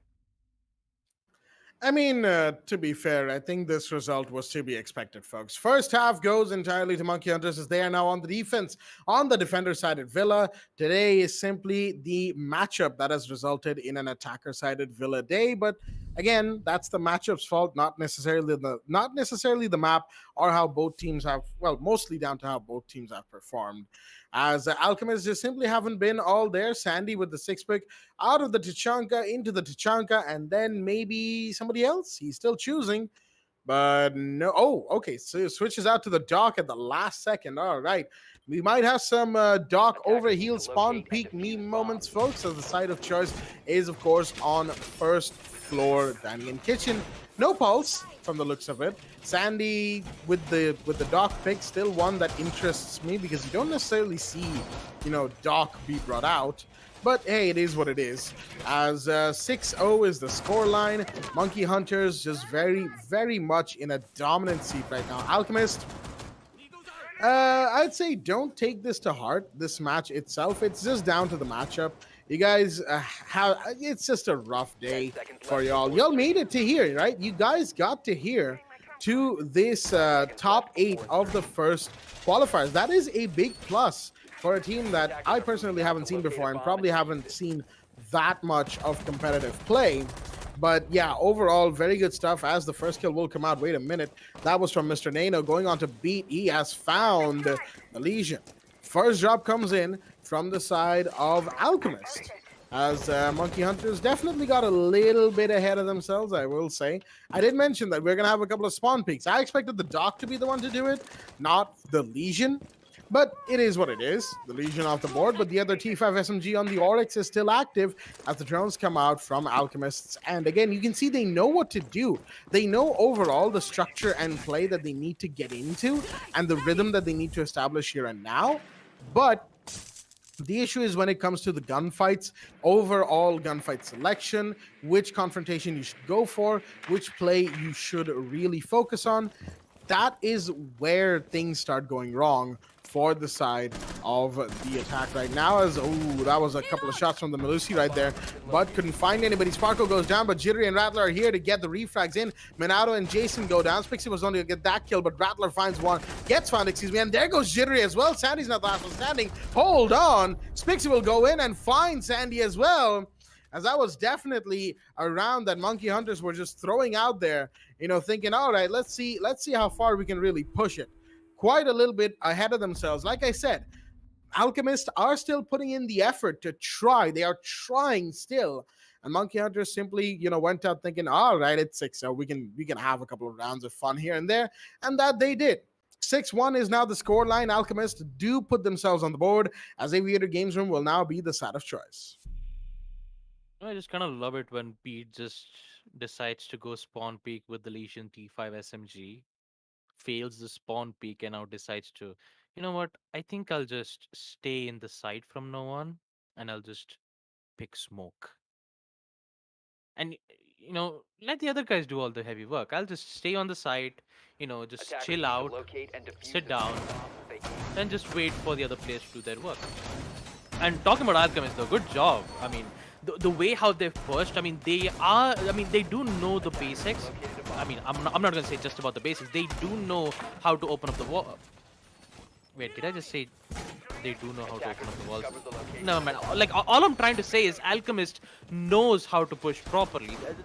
They did execute it well into a second floor trophy in Saturated Room. Although, yes, Monkey Hunters went quite aggressive, and that aggressiveness did pay the price. And also, what an impressive denial there from the 5 Sophia. seconds to Mr. go. Nano taking out beat right towards the Sophia. And now, Monkey Hunters will Attackers decide are not to moving go in to for a defuse the spawn bomb. peek this time. Actually, Sandy will be the one to go in for the spawn peek. Will Defender is we exposed. see him get the kill? No, it does not, because Alchemist knew exactly what's going to happen, and they'll decide to spawn in towards the Ruins this time. And Ruins it shall be, the site being on second floor AVG. Flores repelling in towards the window, and so does Sandy. Continues to find one of the players. He sees one. Can he get the shot properly? Will be dealt with some major damage, but won't get the confirmation as of now. Beat will make some vertical lines of sight, and also quite a lot of aggressiveness being made from Jittery. Right outside the reading room, actually from the study room, but he will get the kill nonetheless. Minado goes down. That is the first frag coming in from Jittery, right in towards the art studio. Can he get a second or a third? We are about to find out with the push coming in. Alibi's Prismas giving so much information, indicating that the Flores is at the second floor. He will, however, go back, maybe, try to hold an angle right from the main entrance. That's exactly where Jittery is. They have much information, and Zaddy's preference fit for the push. Can he get a kill? Yes, it does. Mr. Nino goes down, even with the LMG, and here comes Jittery. Another shot to take out Shadow, and just 2 players remaining. Oh boy, triple kill for Jittery, taking out Jason. Jason. That's such a sad way for him to see him go that, but Defender exposed. Spixie will be the last player standing. Needs to do a 1v3 situation. Jittery will fall back, whips out the bailiff. Can he get the Defender has shot? been discovered. Well, I really don't think so, but Spixie might have the opportunity to take out Jittery. But still needs to worry about 2 more. Yeah, there you have it. Triple kill for Spixie. Can he get the 4? No, it does not. Sandy will come in to take out the final player on the side of Alchemist, as we will see Monkey Hunters proceed to the quarterfinals. But alas, for Team Alchemist, they can try their luck in the next one. Keep that in mind, registrations are open for the next qualifiers, so hopefully we will see Alchemist back in the second quals. But for now, Monkey Hunters, congratulations to them, as they will proceed to quarterfinals alongside MRCZ and Red Vipers. 12 kills for Jittery. And yeah, there you have it. That is match 3 done and dusted. 6 consecutive wins for Monkey Hunters in attack, and 1 win on defense for Monkey Hunters. 1 win for Alchemist. Good, they were good when it comes to halting aggression. It's just that it wasn't too much. Monkey Hunters immediately realized what mistakes they've made. They've decided to not go aggressive, just play by the books, and they did exactly that. I mean, to be fair, there wasn't much they needed to do anyway, because the team that they were playing against, Alchemist, again, it's not that they're not good. They're giving it the effort, and they've got potential. Again, I say that for a lot of teams, but that's simply because it's true overall. And it was just a case of the matchup, really. Had they gone up against Red Vipers, they probably would have had a better time, all things considered. Maybe even against the Valiants, but against like teams like Mercenaries and Monkey Hunters, yeah, that was to be expected, if you will. We're going to see a little bit more of that in the highlights before we call for break, of course. And then, we'll go into match number 4. Not much really to say, just some good plays from Monkey Hunters overall. Good stuff. Minimal damage done, minimal damage control required as well. Alchemists were pretty solid in how they were starting off. Their holds and all that looked good, but as soon as they start losing their bodies, they did start panicking a little bit. They were quite all over the place as soon as the pressure was applied to them, and things simply didn't look good after that for the side of the defense. Well, for the side of the Alchemist. And yeah, again, they're not a bad team, but it was just the matchup that really hurt them, unfortunately. There were some really good shots in there, really good moments where it felt like, all right, they've got a good chance of this. Round 4 was one of those. But unfortunately, Minato only had so much that he could do. And that, too, just wasn't enough. After that, Monkey Hunters were just, all over them. the entire time. And well, with everything said and done, really, there wasn't much to do for the side of Alchemist. Again, that round on round 7 that we saw from Monkey Hunters, it was more of them just being like, all right, let's see if we can go all. We can become the monkeys and just do whatever. And well, they did exactly that. But yeah, overall, bit of a sad day for the side of Alchemist. But chin up, guys. You can always try again in the second qualifiers in week number 2. Registrations are open for that. So keep an eye out on the social media of the Esports Club, the SAR6 Discord, the Esports Club Discord. Links are in all the important places. And with all that being said, that is going to be it from myself, Blackjack, and Baba Gusta for match number 3, as we'll be taking a quick break before coming back with the final match of the night. Team GG versus High Five on... And I actually forgot to record the map. The map is, well, wouldn't you know it, Oregon. Yay. We'll be taking a quick break before we come back with that. Stay tuned.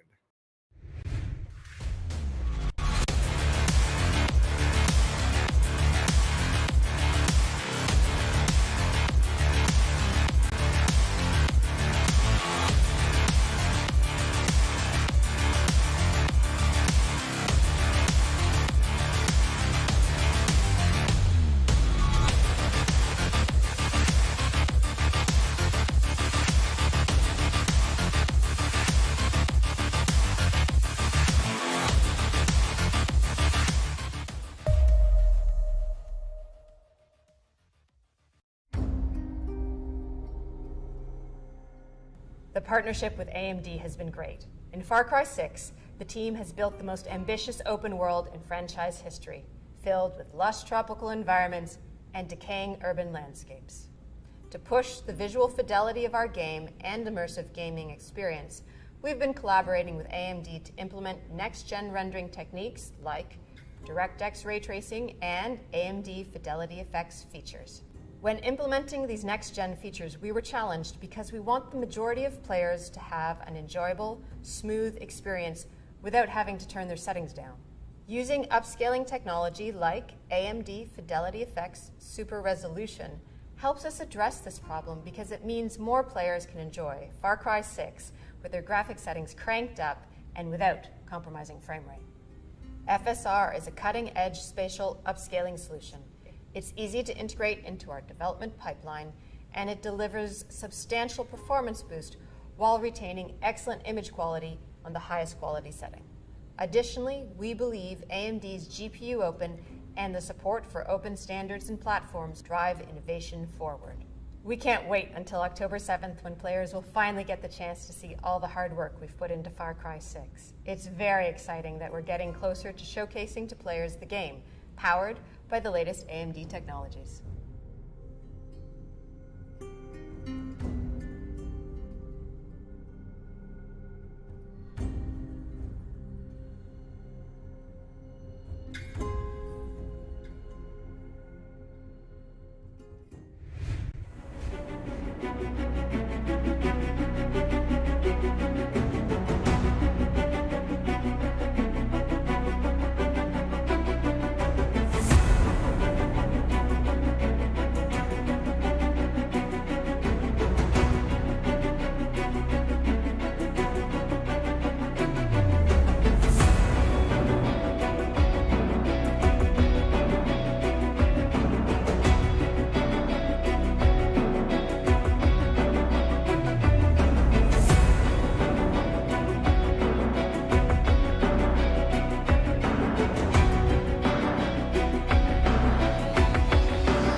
The partnership with AMD has been great. In Far Cry 6, the team has built the most ambitious open world in franchise history, filled with lush tropical environments and decaying urban landscapes. To push the visual fidelity of our game and immersive gaming experience, we've been collaborating with AMD to implement next-gen rendering techniques like DirectX ray tracing and AMD Fidelity Effects features. When implementing these next-gen features, we were challenged because we want the majority of players to have an enjoyable, smooth experience without having to turn their settings down. Using upscaling technology like AMD Fidelity Effects Super Resolution helps us address this problem because it means more players can enjoy Far Cry 6 with their graphic settings cranked up and without compromising frame rate. FSR is a cutting-edge spatial upscaling solution. It's easy to integrate into our development pipeline, and it delivers substantial performance boost while retaining excellent image quality on the highest quality setting. Additionally, we believe AMD's GPU Open and the support for open standards and platforms drive innovation forward. We can't wait until October 7th when players will finally get the chance to see all the hard work we've put into Far Cry 6. It's very exciting that we're getting closer to showcasing to players the game, powered by the latest AMD technologies.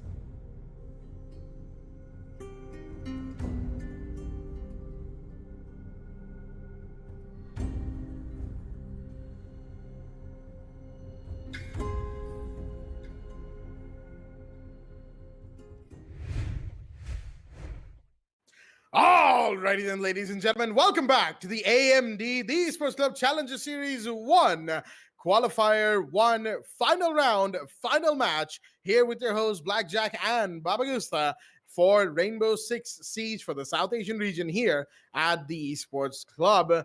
We are here, folks, for a wonderful final match in this wonderful day of games that we have had. To recap before we go live, we've had 3 games before this, all to decide who will be our first 4 teams to qualify for the day. Espada versus Red Vipers. Red Vipers won that 7-4. Valiant versus Mercenaries. Mercenaries won that 7-4. And Monkey Hunters versus Alchemists.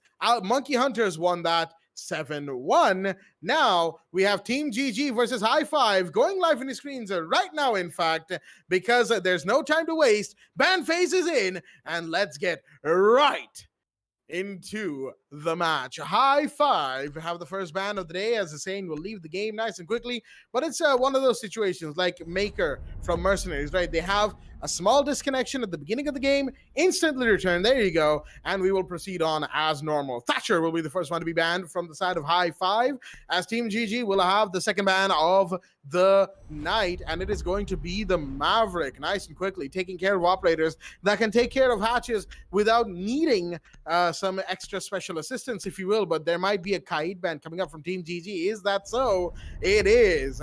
Kaid will be banned as well from the side of the attack, and with that, the final defender is to be banned from the side of High Five. Now, of course, we did mention, High Five on the defense, Team GG on the attack. Oregon is the map of a choice, as the final ban will be the Clash. So Valkyrie will be in play. Mira will be in a play. Melusi will be in play as well. So will the Echo. Clash taken out because, well, she's Clash. She's annoying in the right hands, and more so can be, just taken out of the game just to make sure that, you don't have to deal with Clash when you go on the attack on the other side. With all that being said, your bans have been taken care of. Thatcher, Maverick, Kaid, and Clash. And with that, round 1 will be underway. But before we get into it, let us have a look at both the rosters that are in the lobby for us today. From the side of Team GG, we've got Zedux, Conflicts, EX7, Poison, and Viper. And from the side of High Five, we've got Avidwi, Shinra, Vortex, Taha, and Hussein. As Basement Laundry and Supply Room will be the side of choice, and round 1 will be underway. I've kept the man from the mic long enough. Babagusta, take it away. Thank you for that, Jack. And here we go. Match 4, the final match for the Defenders, Day protect your 1 bombs. qualifiers. Who will be that one lucky team to get a spot on the quarterfinals? Is it Team GG? Is it High Five? Let's find out on the map Oregon. The first site being on Basement Supply Room. It's going to be an interesting one to know, and not to even mention High Five. On the defensive side, It will be an interesting one to look at. Talk about your picks around. We have the Jaeger, we even have the Wumai. A lot of utility denial coming in from the defensive side. And talking about the attackers, we have the Twitch being brought out from Poison. I mean, why just throw utilities when you can just eliminate the ADSs with the help of those shock drones? But just when I was about to say it, Vortex will just immediately take out one of those shock drones and decide to go for a spawn peek in towards construction. Maybe just to throw some Wumai's magnets to make sure that they wouldn't notice, but who knows. Talking about Team GG though, they will not, however, pushing towards construction. But Jaeger, wait a minute, he's thinking of going for a contesting on a gunfight in towards construction. Not quite sure it's a good idea. Currently, Avidvi is pushing in towards, and there you go, Zdax comes in with the first. Avidvi goes down right from the freezer stairs hallway. Was about to go in for a quick getaway, but he could not. Now we will see Hussein in towards kitchen. Currently, Poison knows this. Can he win the gunfight against the Goyam? No, I believe he will survive and will fall back from the stairs. Easier said than done. You shouldn't need to, get caught out in that gunfight, knowing that you've already knowing that you already lost one of them. It's best to just fall back and wait for Team GG to make their play. Now this will give a lot of freedom for the attackers. You don't have to worry about the roamers. You just have to, take care of some utilities. Actually, I wouldn't say utilities, the hatches. One from meeting, one from freezer. They will open it up nice and easy. And then they have to slowly, make their way in towards the side, which is into which in fact would be on supply room. Will be a bit difficult, but we're about to find out when the execute comes in from Team GG. That we are indeed, as right now Team GG are just about finishing the setups and everything as the freezer push will come in. Vortex is watching that like a hawk alongside Taha and Hussein. Hussein, of course, is taking a bit of damage. Zdax will take a tiny bit of damage from one of the bullets of the P10 Roni. But here's Zdax once again. Big scope as well, the 2.5 scope. Now no longer the most popular one, mind you, because of course the lower zoom scopes are just better, but Shinra with the shotgun will find one, and a huge one indeed. That's conflicts on the board. Viper has been downed as well, as High Five has started things off very, very strong. Shinra with the shotgun once again on main stairs as Vortex will find EX7. Viper is still down, making this a 4v2. Poison, he's trying to bait the mute. Will he be able to? Yes, beautifully done, as that will be Shinra taken care of, but Vortex and Tal on the other side will find two more. That is Viper and Zdax on the board. Poison, now the last one standing. He's going to get one. That is Taha off the board from the hatch in freezer. And now he's got to deal with two others, Vortex and Hussein. Both of whom probably have a good idea where he's coming from. Freezer or main stairs is the most likely culprits of this push. But with the smoke grenade going off, yeah, there we go. Intel's given. And that smoke grenade, of course, was pretty much a dead giveaway for the fact that there is a Twitch in this region. Shots are being fired, but that is mostly because Poison is just waiting, as the time runs off. He's going to just approach slowly on Freezer door. Not going to do much out of this. He doesn't know where Hussein is, unfortunately, as he's just going to hang around in that region, give his team some time to convene and get taken down by Vortex from the back as well. Round one will be taken cleanly care of, for that matter, as High Five had a beautiful game of advantage being taken against Team GG. They simply did not let them have many trades, and whatever little trades Team GG did have were simply not enough. Round two will be underway as High Five have their first round on board. Second floor Kids Dorms and Dorms Main Hall will be the side of choice as the second round comes into play. I really do love how Poison decides to eliminate Shinra. He just started to he started to fake from the stairs, knowing that you have to go up against the shotgun. If you just stay far, far away, that range will start to increase, and not even mention the shotgun spread that it does. Winning that gunfight was a really, I would say, good place from Poison. But although most of the players who just got themselves eliminated right from the freezer, Poison was left all by himself and had to clutch a 1v3 situation. Although he did found one of them, which was the Aruni, he couldn't find the other two. And when time started to tick, he didn't know what to do and just give High Five the win on the site. Now, talking about the second, talking about the second round, Kids Dorms and Dorms Main Hall. The site, we might expect to see some changes in operators. This time we see Shinra bring in. This time we see Shinra bring in the other operator. This time, the Valkyrie. I mean, previous round you saw him play as the mute and an impressive shot from the shotgun. And I believe a run out might be in play from Taha this time around, knowing that he has the cams, the Valkyrie cams that is. And Zedux really needs to be careful. The same thing can be said to EX7, because the wall, the floor, unfortunately, right from the armory, that's exactly where Hussein has been holding on to, has been reinforced. So he cannot make a quick getaway if he gets caught off either from the stairs or from the window. Not quite sure if that's a good idea, but at least he'll have some protection if the attackers do decide to go in for a nade cock. Other than that, we will see Taha falling back from the stairs. No aggressive plays coming in from High Five just yet. And Viper slowly making their way to eliminate one, but here comes the kill from Poison, taking out Shinra, and a beautiful shot there from Vortex to eliminate Viper right from the master bedroom. Already such quick refrags, and also not even mention the diffuser has been down right outside the street spawn. Not looking too good for Team GG. The same thing can be said to High Five though, but with Shinra, the roamer taken care of, now they have to worry about the players in towards the side. Indeed, they do. As with one down, mind you, there is still somebody all the way down in a basement. And that, of course, is going to be, another deciding operator. Now, an operator who really they have to be careful of. That is Taha, mind you, coming up the tower stairs right now. Attackers have recovered the diffuser. There we go. Team GG, they're just passing the parcel for the time being, as they need to make entry any second now. Minute 10 on the clock, as Zedux knows exactly where that shield and who is behind that shield, but Vortex will find conflicts, and that is one more of the board. The Ash is down, and things are looking a little bit worse for wear for the side of the attack. They don't even have the bedroom breach done, as there we go. The smoke babes are going off, and with that, time is being wasted. Taha's coming around. He's inside a meeting. He might just get a couple right now. Any second now. They don't know he's there. He's found one, and a big one of that. EX7's on the board. He's now rotating. Let's see if he can find somebody else. No, not quite. The ping is just a little bit too far away, as the Zedux once again rotates around. Poison will be found by a Vidwi, and with that, Zedux is the last one standing.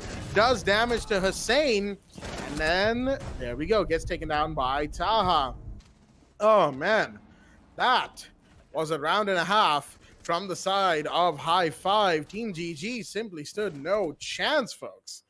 As a little bit of a pause request has come in from the side of EX7, and the pause will be given for the time being. As 2 rounds have happened, 2-0 is the scoreline going into the 3rd round. And yeah, all things considered, not a bad beginning from the side of High Five. Team GG definitely not doing too good on the attack, but it is Oregon. Oregon is defender-sided at the end of the day, so I can't necessarily blame them either. But who knows? Or maybe this pause and then post-pause, they'll be able to come back and give us a fantastic game. We'll just have to wait and find out. Yeah, but the wait is exactly what we're just gonna have to do for now, because the teams on the side of Team GG has issued a pause timer, so that's the reason why we are back at the caster's cam. For now, talking about those 2 important defensive rounds that High Five won. Even with the huge advantage that they had, the early kill, it wasn't enough for them to go in for that execute. And I believe the pause timer has come to an end, ladies and gentlemen. So without further ado, let's just resume back the match. Round 3, the site will be on kitchen and dining hall. Again, changes in some of the OpEx. Zedus this time picking in the Flores, while in the previous round he was playing as the Smoke. And other than that, High Five is looking way too confident this time. Hopefully this should work out well for the previous for the next rounds to come. The same thing can be said to Team GG's, because I would say that they are not confident in getting those kills, although yeah, especially in the execute times, you even saw most of the players inside of Team GG pushing on one specific direction. No players in towards the attic. They haven't opened up the attic wall, nor have they opened up the games wall. No players who are holding from an angle in the windows of Dom's window.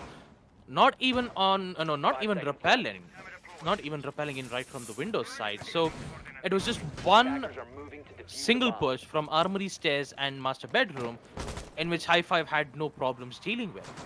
So hopefully this time, when Team GG goes in for the attack, I surely hope so that they'll try to get the control on Kiss Dome this time, so that they could at least use the vertical lines of sight to their advantage. And for now, surprising to see Hussein placing his Vulcan shield right from the construction stairs, and he decides that he wants to hold an angle, not letting them use the vertical lines of sight. But this will indicate, but also the Ash charge was specifically used to take out the Aruni Surya gate, but that is one utility wasted. My god, for a moment there, I thought Hussein was, giving out free information to them, but no, he was there to use utility. And he did it so well, and he doesn't have to worry about, reactivating back the Surya gates, which is in fact a very huge deal for High Five. For now, even though if that did not work out too well, the RC Rateros will claim one and also claim the owner, Hussein. Viper will take down the first kill in towards construction, which is in fact a big deal. But the site being on first floor kitchen might have to say otherwise. Shendra, right from below the first floor dining entrance, will claim one and another from Taha. Things are not looking too well for Team GG because they are starting to lose quite a lot of bodies. Edux and EX7 gone. They haven't opened up the body. They haven't opened up the walls just yet, and Shinra continues his carnage. Another kill for him. Can he get the fourth? No, it does not. He will fall back nonetheless. And talk about Team GG. Things are not looking too well. Shinra, 3 kill for him and double kill for Poison. Towards Showers. They have information. But is it enough? 1v2. This can happen. This clutch can happen if they have the necessary information. Smokes will come in to block some certain lines of sight. I think it's not viable to go in for a default. For the diffuser pick. He will, however, find one of the players right from the stairs, and bulletproof cams will be destroyed, but will give the information nonetheless. And Shinra will focus in towards the hallway instead. Now, this time, Poison has the opportunity. Even has the advantage, but the way how he's compromising his location might give a lot of chances for the defenders itself. Keep that in mind. Avidvi is still on the top. He could contest, in fact, in which he won't, because he's back on the first floor security room. And Shinra, the man who got the triple kill, can he get the fourth? Yes, he does. Quad kill for Shinra, as we will see High Five win round 3 first floor kitchen and dining, and proceed to round 4 with a digital high five being, made from the teams itself. Round 4 will proceed. The site for the defenders will be back in basement, laundry, and supply room. And Team GG's, oh boy, not looking too good now, are they? Not at all, as 3-0 Team GG have taken 3 round losses in a row going into the 4th round. Man, not exactly the best situation to be in, is it? That is, of course, for Team GG. I know for a fact that, we have quite a few folks in chat enjoying the fact that, for one, Taha is here playing once again, even if it is for High Five. He was, of course, formerly Mercenaries, but has since joined High Five when they were known as Valiant Esports. It's been a whole thing. The last couple of months have been a little helter-skelter, if you will, for South Asian Rainbow Six. And I also know for a fact that there's a couple of folks in chat really looking forward to a bit of a matchup between Taha and Poison. I believe the score is currently what? Poison has killed Taha twice in these first 4 rounds. I might be wrong about that. I do know that round 1 itself, Poison took one over Taha. So, a little bit of a mini game going here, folks. As we're gonna keep score of that. Let's just assume, for brevity's sake, that Taha has been taken down by Poison twice, 2-0. In that meanwhile, as 5 versus 4 will be established, Zedex with an early kill takes down Avidwi. Looks like the Jaeger was getting a little too ahead of himself. He's off the board with an early drop coming in from the side of Team GG. Well, this is a good start for Team GG. Zedex with the first kill, and Shinra comes back and retaliates. EX7 goes down. A 4v4 right from the main entrance, I believe. Is going to put a huge dent in High Five's defensive strategy, because Viper comes in to take out Shinra. 4v3. Now, Team GG, I believe, have finally come to their senses. And hopefully this time, it shouldn't have any problems executing this site. Although they are, not really much more focused on opening up the walls on basement laundry, nor are they very much concerned about opening up the hatches towards meeting room. Although I believe they're going to do just that. Attackers have located It's a just that the bomb. way how the information game that's coming in from Team GG, the shock drone, just like we saw right from that. Look at that, freezers, ADS is gone, and now they just don't have to worry about throwing flashbangs. They just have to use either an A Salvo breach charge or the Flores' drone to destroy those important utilities. Vulcan Shield will be replaced back from the site itself, so you won't see any resistance happening right from the blue bunker. You see how coordinative High Five is right now, Jack. You see how quickly they understand the situation. Oh no! The grenade just taking out Flores' own drone. That's going to waste quite a lot of utility, and a reinforcements will come in as well from Taha. It's too quick, too late for them. But the execution will come in from Vortex, taking out Zedux, a 3v3 equalizer, a 2v3, as Taha comes to take out Conflicts. An aggressive push will come in. Again, just like we said, it's a mini game. Who will win this? Is it Taha? Is it Poison? Well, guess what? It is Taha with the double, and another double from Viper, leading himself in a 1v1. Can he get the kill?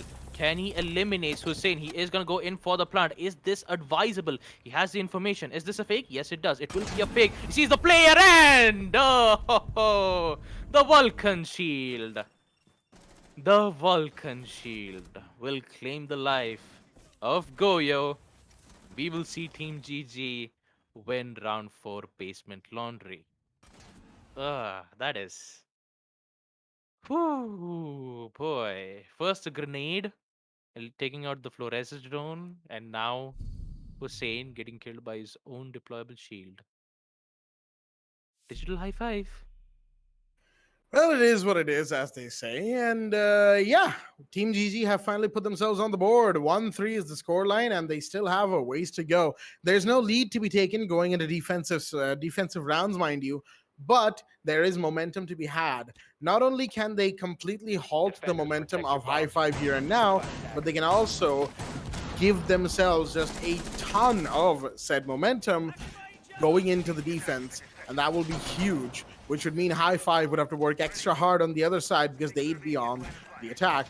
Little update, of course, we assumed that the Poison Taha score was, 2-1 in favor of Poison after that round, but as it turns out, it was 2-1 before that round, and now it's 2-2. At least that's what I'm getting, if you will. And well, it's 2-2 tied. All right, we'll give him that. We'll give him that. Round 5 is now underway, with Team GG having to attack on Basement Laundry once again. Will they be able to do it? Shinra needs to widen that rotate a little bit more. Come on, my guy. There we go. It's just, sometimes people underestimate the overall, width of Mute's body. He's actually surprisingly on the thicker side of things, despite being a 2-speed 2 armor, especially on his top. His shoulders and his chest, kind of large for a guy of his build overall. But some people are just built different, as they say. As we have the drones coming in from the side of Team GG, nice and quickly, getting themselves all the information that they need. As a ping goes out by one of the defenders on this Goyo shield that Avidwi was holding. He even backed off from it. I think they thought a Flores drone was on its way. But no Flores is here on Blue Bunker just yet. It's only Conflicts, the Iana, but never underestimate an Iana, in this situation. You can always get taken down, as Hussein will actually take one down. That is Poison off the board. Looks like it's going to stay on 2-2 between Poison and Taha because they did not get to meet. Hussein made sure of that. First kill off, as Shinra will decide to barricade off the front stairs, but Conflict comes in with a beautiful shot on Avidwi, taking one defender down as a trade for that kill on Poison earlier, making it 4v4. 4v4. And still, it is equalized. This is exactly what's been happening for the past 4 rounds. Even though they did get the early kill, an immediate refrag will come in from High Five no matter what. And the way how it's going right now, Team GG almost has this thing under control, unless and until if the execute just goes out south.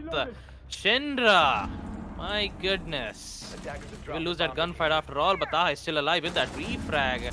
Freezer control is still there, but Zedux will come in to eliminate Taha in the meanwhile. A 2v2 equalizer will come in once more. EX7 and Conflicts, the only two players left on the side of Team GG. Needs to figure out a way to win this side. If they do not, then we will see High Five get a huge, tremendous lead. 4-2. Well, guess what? EX7 takes out Hussein, and there you have it. Vortex will be the last man standing. He will down Conflicts, but can he find EX7? Impact nades will come in, and so does the pre-fire, but EX7 will win that nonetheless. And there you have it. Team G winning basement laundry and supply room once again as we proceed to round 6 and ask a question to Jack whether it will be a 4-2 or a 3-3. Honestly, with these last couple of rounds, I'm leaning more and more towards a 3-3 because Team GG is bringing the momentum, swinging it their way, and taking it away from High Five. That is what they need right now, which is the momentum to be turned around as soon as possible and turned in their favor. And High Five on the other side, they are losing momentum fast. They've only got a little bit of it left and not that much either. Some would say they've already lost said Defenders, momentum. protect your bombs And from that would being also be defused a by very attackers. valid argument as the site of choice will be on second floor kids' dorms in Dorms Main Hall. I was about to say bedroom, but that's not where the bomb is actually located. Although some would say a dormitory is just a bedroom with extra beds. So, you know. I mean, okay. I thought I did something, but then I actually said it out loud and it was dumber than it was in my head. So I apologize for putting all of our viewers through that one. But anyway, round 6. It was good. Huh? I mean, it was a good joke. Was it? I don't know. I don't feel too good about that one after. I mean, it says that it's master bedroom, and yet it looks so small. 5 seconds left. I mean, could just be where the... I don't really know what the purpose of the map of Oregon is, right? I mean, it's clearly not the real life location, that's for sure. But what is going on here? Like, what was the whole deal with this map? I guess we'll never know, you know, at the end of the day, until of course there's some sort of lore files I haven't, you know, dug deep into. I don't really necessarily feel like it right now. Maybe later, maybe when I'm like just chilling tomorrow, I might just look into that. But right now, we're just zooming back into the game. We went off with a bit of a tangent, folks. Do apologize for that. As a Vortex tries to take out a drone, unfortunately unable to. That is Conflicts' drone. Plenty of drones right now from the side of Team GG, as Shinra will be the one to find Conflicts instead. That is the Iana off the board. I think he wanted to do a little bit of, you know, upside down, not upside, excuse me, a little bit of inverted grenades from below. That is a big drop. The Iana off the board will mean that there will be a huge lack of information if the drones are not preserved from the side of Team GG. They are doing that. They've done that fairly well, all things considered. But right now, they need to find a couple of High Five players to swing the momentum and the match back in their way. But these Valkyrie cams will simply not allow them to. Look at where that one's placed. That is all the way up on one of the antennas of the map, one of the dish antennas, I believe. And that, of course, is just so much intel to be had.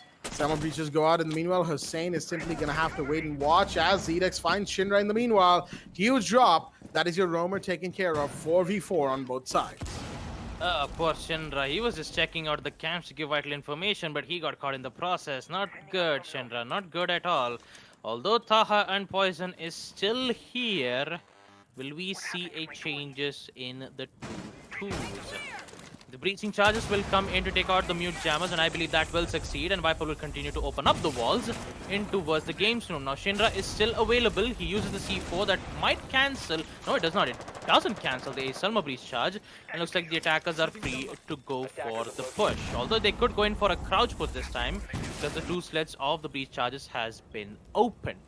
Now, the huge question is, will High Five successfully defend this side? And I believe not. Poison comes in, takes out Hussein. A beautiful, you know, fire from EX7. Right from that pre-fire, he's going to take out Taha instead. And looks like that 2-2 will still continue. Vidvi, oh boy, not looking too good. Yeah, he still has to pick up the diffuser, but that C4 though will claim the life of Viper. Not even mention the diffuser has been downed as well. He needs to go in. Not gonna look too well. The smoke gas canisters denying the push. He needs to be careful of the windows. EX7 Whips out the shotgun, does not get the kill nonetheless, and with it we will see Vortex all by himself, sees the head, doesn't recover the diffuser just in time, and now Vortex will force himself on a post plant. Will he win this, or will EX7 gets this kill once and for all? The push comes in for Vortex. Can he get the shot from the Ash? No, it does not. EX7 will claim the final kill, and we will see Team GG equalize in the first half, 3-3, as we proceed to the role swap round 7. Team GG will be the one on defense, High Five on attack. What will happen next? Let us find out. Let's find out indeed. 3-3 is the scoreline going into the 7th round, folks. Like I said, momentum is key, and once Team GG got theirs, they absolutely shredded through High Five. Despite the little, pockets of resistance here and there, it simply was not enough. Now High Five were on the attack with no momentum and an equalized score count, and Team GG on the other side, equalize short, but they are on the defense, which is obviously advantage on Oregon. And of course, on the other side, they have momentum. 3 back-to-back rounds in a row. Will they be able to eliminate High Five here and now? I guess we'll have to just wait, watch, and find out. High Five are definitely in a bit of a spot of bother. Not a huge amount, mind you, because, they just have, see right there. They just have all of, just a little bit of work to do, just tiny bit, a couple of rounds here and there, and then they'll be able to get themselves back up into the play. Team GG, on the other hand, they're going to have to try and anticipate how this first attack will go and then make changes accordingly. And that, of course, is going to take quite a bit out of them, because that first defensive round is always scary. You never know what the attackers are really going to do. Even if you've done homework, even if they have done homework on High Five, right? I don't think they necessarily know what exactly to expect for round number 1, because High Five themselves don't necessarily give a lot of indication about what they generally do. It's usually a clean, drone in, clear out roamers, take care of everybody else, and then push to site, sort of take utility base and all that. But sometimes they like to rush, and oh dear, oh no, I was watching that one. Poison gonna get taken down. Vortex will take that kill. Looks like those two have not met each other since that 2-2 back in round, what was it, round 4, round 5? Yeah, something like that.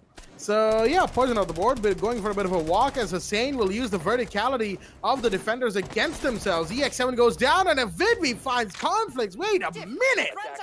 What is happening? Suddenly, things are going extremely wrong for the side of the defense. They have lost 3 bodies in extremely quick succession and make that a 4th one. Zedux does find Avidvi one. That's a trade. Beautiful shot then from Zedux, because he was the one at a disadvantage right there. Had to, swing really hard.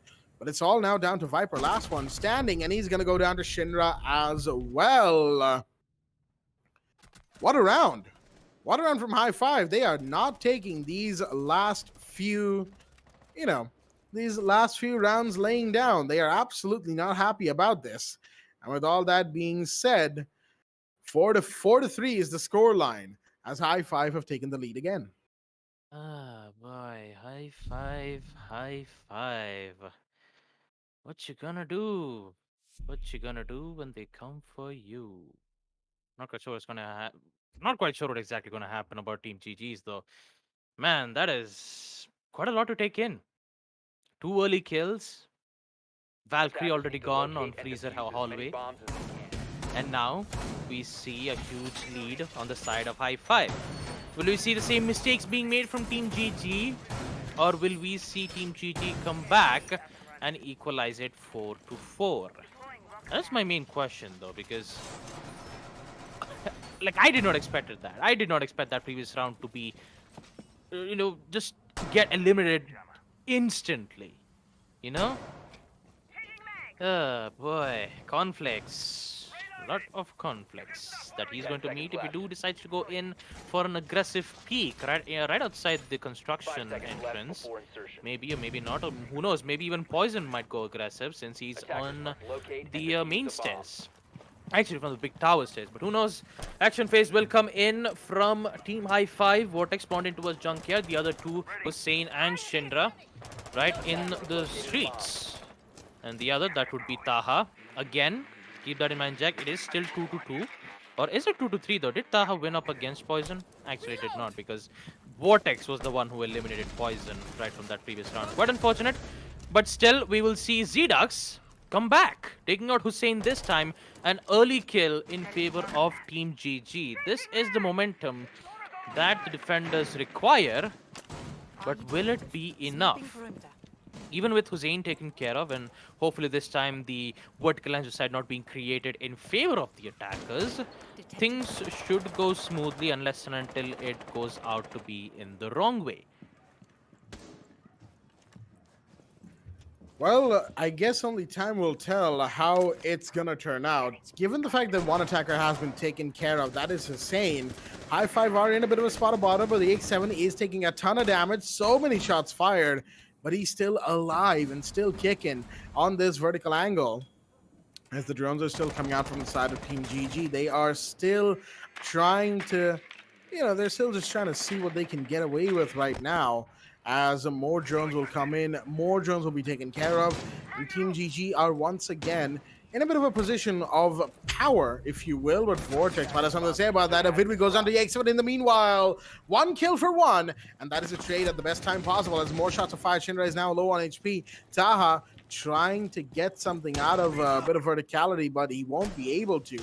The cam is taken care of. Vortex slowly approaching from armory stairs. No, actually. He's going to decide to pull away and pull out his drone once again. More verticality being used as Shinra is now on the big window. He sees the frost, but no! EX7 just about slips away. Are you serious, Shinra? No! Unfortunate for the man right there, as he simply could not confirm on that for a second. Just a second. He saw him out of the corner of his eye while pushing to a different peak. And, well, by the time he re-peaked, it was a little too late. EX7 was already, he was out of dodge. As a Taha in the meanwhile, there we go. That is the shot that was needed from the Scout Key. That is going to be EX7 off the board. One more down. As more shots are being fired. Can he get one? No, not quite. He's not quite at the angle required, but he's looking in the right direction. Shots were still not fired towards him, mind you, as more piece of utility needed to be taken care of. Vortex is going to get rid of the barbed wire, but there's still so much to do. There's a Wamai very aggressive in front of him. He's going to get taken down in Conflicts. He goes down to Taha. Taha comes in with two. He's found Zdux and Conflicts, but Viper is going to find Shinra. Can he be taken down? No, Viper with the SMG is going to find the last one as well. A quick little 1v2 from the prone Viper. The Mute with the SMG is going to be the one to get Team GG equalized. Going in to round 9. 4-4 is the scoreline, folks. And looks like we've had a little bit of a pause request coming in, so we'll have to come back to us very quickly. But what a round indeed from Team GG, from both sides. They gave it their all. There was a lot of trading, a lot of early killing, and a lot of late killing, But it ended up in the hands of Team GG, as now we simply await the pause to be unpaused and for the match to resume. Yeah, I mean, high five. It's just a good job from them. But for now, I believe we are going to go for a rehost due to some technical issues that we need to be fixed up. Yeah, I mean, it is unfortunate. We can't do anything much more about it. And yeah, talk about the previous round. I mean, I did not expect this from, I did not expect this from Team GG. Although you even saw Taha, who just went so aggressive right from the white stairs, eliminating so many players at that point. Like, he almost got the entire side control, and then he forgot about the Mute, who was so patient right in the corner of second floor main Dome's main hall, and he was the one who get that clutch upon them. I mean, it's a fantastic job from them, and it's just so lucky that Buck didn't even see the head of him when he was vaulting in right towards that. It's so lucky for Team GG to be winning that. So lucky for him to win that 1v2. And now we will see an equalizer yet again, Jack. 4-4. And now talking about the next round, it will be on basement, laundry, and supply room. The site where Team GG will be defending first, and since we saw how powerful the attack coordination is from Team High Five, I might say that High Five will win basement, laundry, and supply room, and then in the next round, Team GG will immediately recover it amazingly. Although, yes, it was a very close round, a 1v2, but I can say that this might be an equalizer once more, and it might go to 5-5 unless and until High Five has something else to say. Hopefully, not getting caught up from the early picks from Hussein first, and then second in round 7, where Team GG just immediately started to lose bodies all over. I mean, what was that? It was just like it was just like you're playing dominoes. Next thing you know, you just try to push one box and the other just automatically falls on. That's exactly what happened in round 7. Although I'm glad they recovered it in round 8. It's the biggest question on round 9 on what exactly is going to happen. And now, since we are waiting for the rehost to come in, and hopefully this time it should be as fast as possible. So yeah, Jack, round 9. What's going to happen according to your end? Honestly, I'm not really sure what's going to happen on round 9. To be fair, a lot of things could happen. Maybe Team GG takes another round. Maybe High Five takes another round. Maybe we end up somehow with a draw. Although, as of recently, draws have just completely been taken out of the game because of how the bomb game mode works. Anybody remember when draws were a thing, where you would Yeah. just have like a trade right at the end of the round, 1v1, a trade, and diffuser wasn't planted, but all sides were eliminated, so the game would consider it a draw. Yeah, that was Hmm. a thing. But of course, they changed it so that it now detects whether or not the diffuser has been planted. All defenders can be eliminated, but if the diffuser isn't planted and a trade happens, then defenders win. If diffuser is planted and a trade happens, attackers win, and so on and so forth. They added these little if conditions and all that, and it's a bit of a thing. Although you never know, with Rainbow Six, you could always have just the resurgence of an old feature randomly as a bug, as they say. And yeah, I went off on a bit of a tangent there, but yeah, I just kind of suddenly remembered that draws were a thing Yeah. about a year ago, I think now. Well, over Yeah. a year ago. I think around the start of year 5 is when they went away. Kind of. I'm not really, the best when it comes to memory stuff, folks, but yeah, overall it has been a fantastic game that we have been seeing from both of these teams for the longest time now, and we're gonna hope to see more of. As when it comes to criticizing them, I don't really have much to say. Both teams are very aggressive. They're all generally aggressive type teams.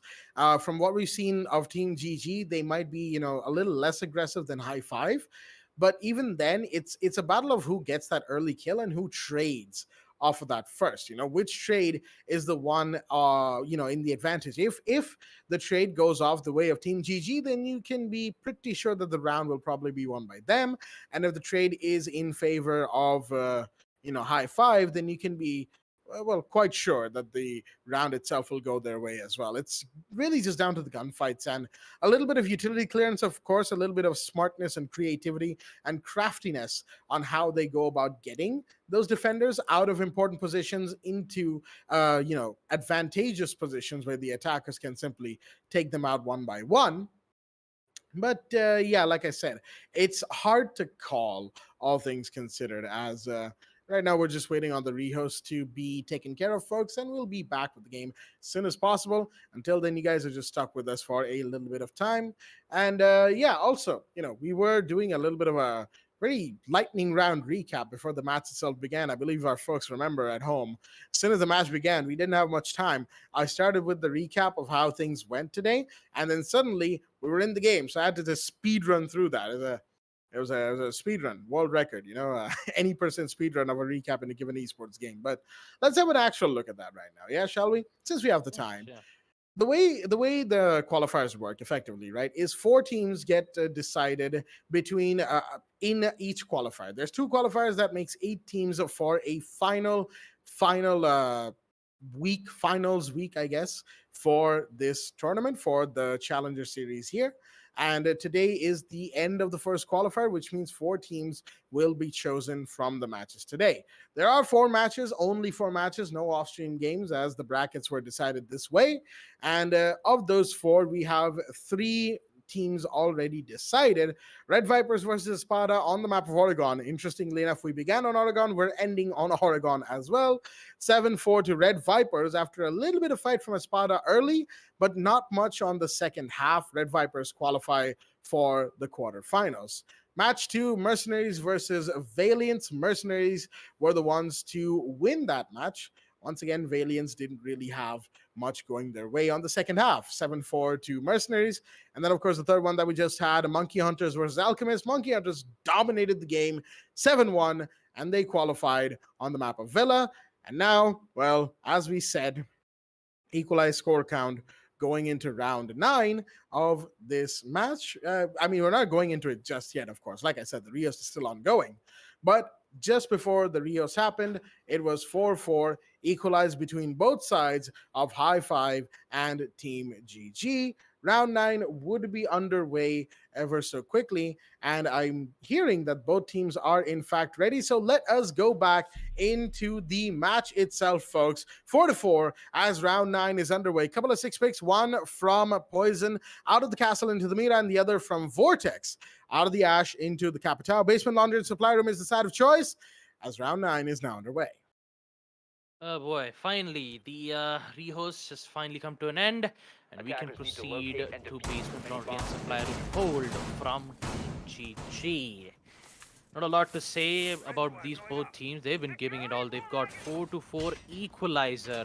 Although there was a huge advantage for High Five in the first half, and then suddenly we see Team GG coming back.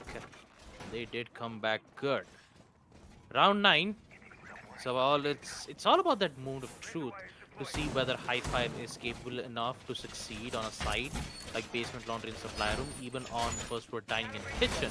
Knowing that the previous round was so very close, it was 1v2 at that point.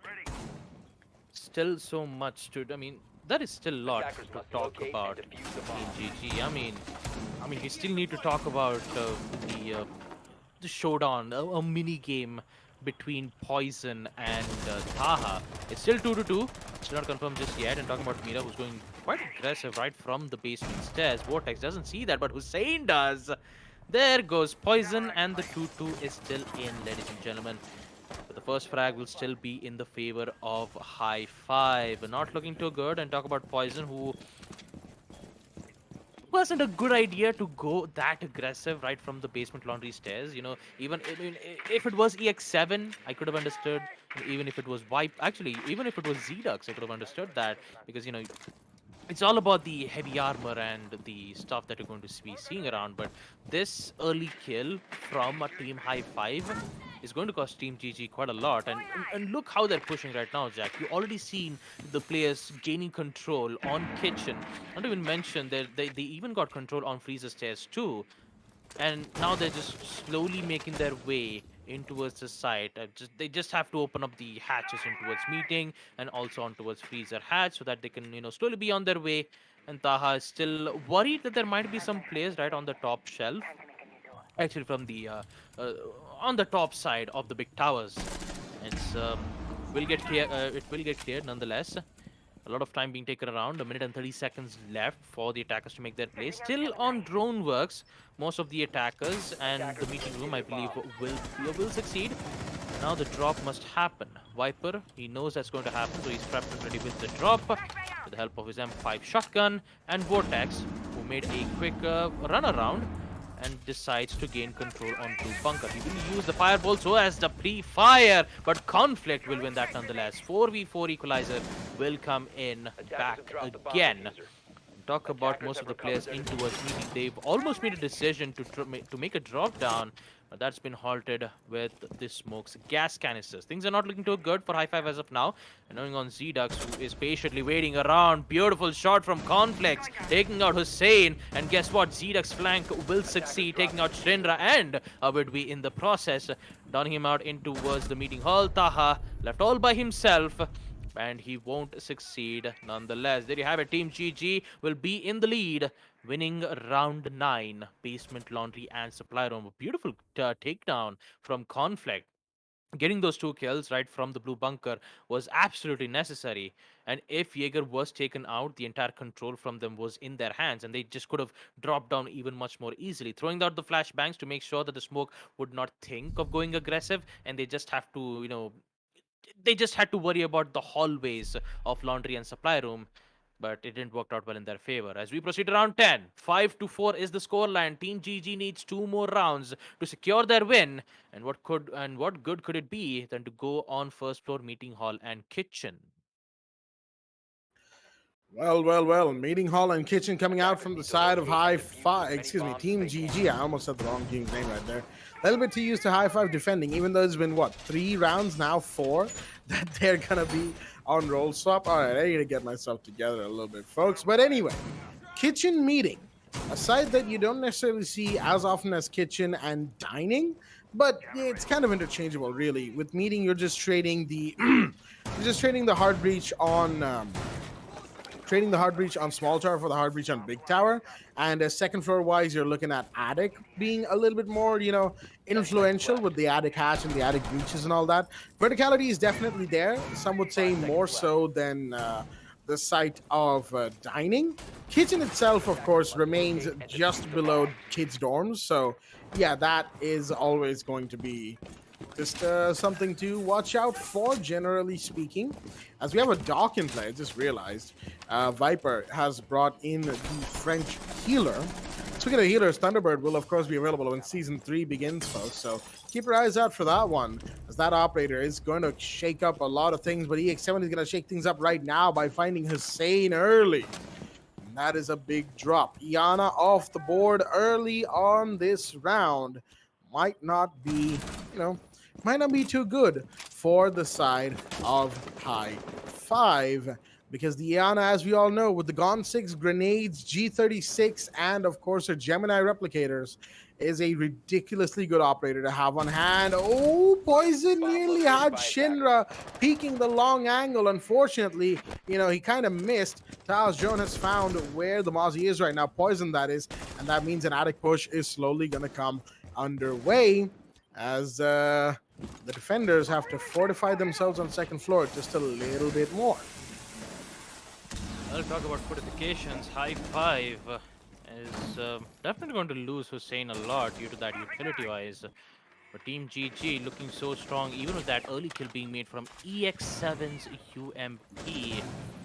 Breach will happen nonetheless in towards the meeting side. They just have to go in for the first. They even have control on the attic this time.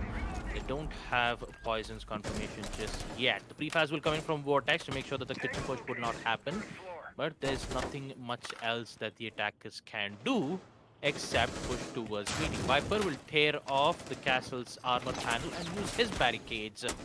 Make sure they have their main focus in towards meeting room. A conflict. We've seen him make some amazing plays. Such good damage though to the thermite. But is it enough? Is the biggest question. Talk about the Jaeger. His lines will be blocked, but no, he forgot about one more player, and that's going to be the confirmation coming in from Conflict, taking out a Vidwi as the X7 gets taken out of the hands of Vortex. 4-3.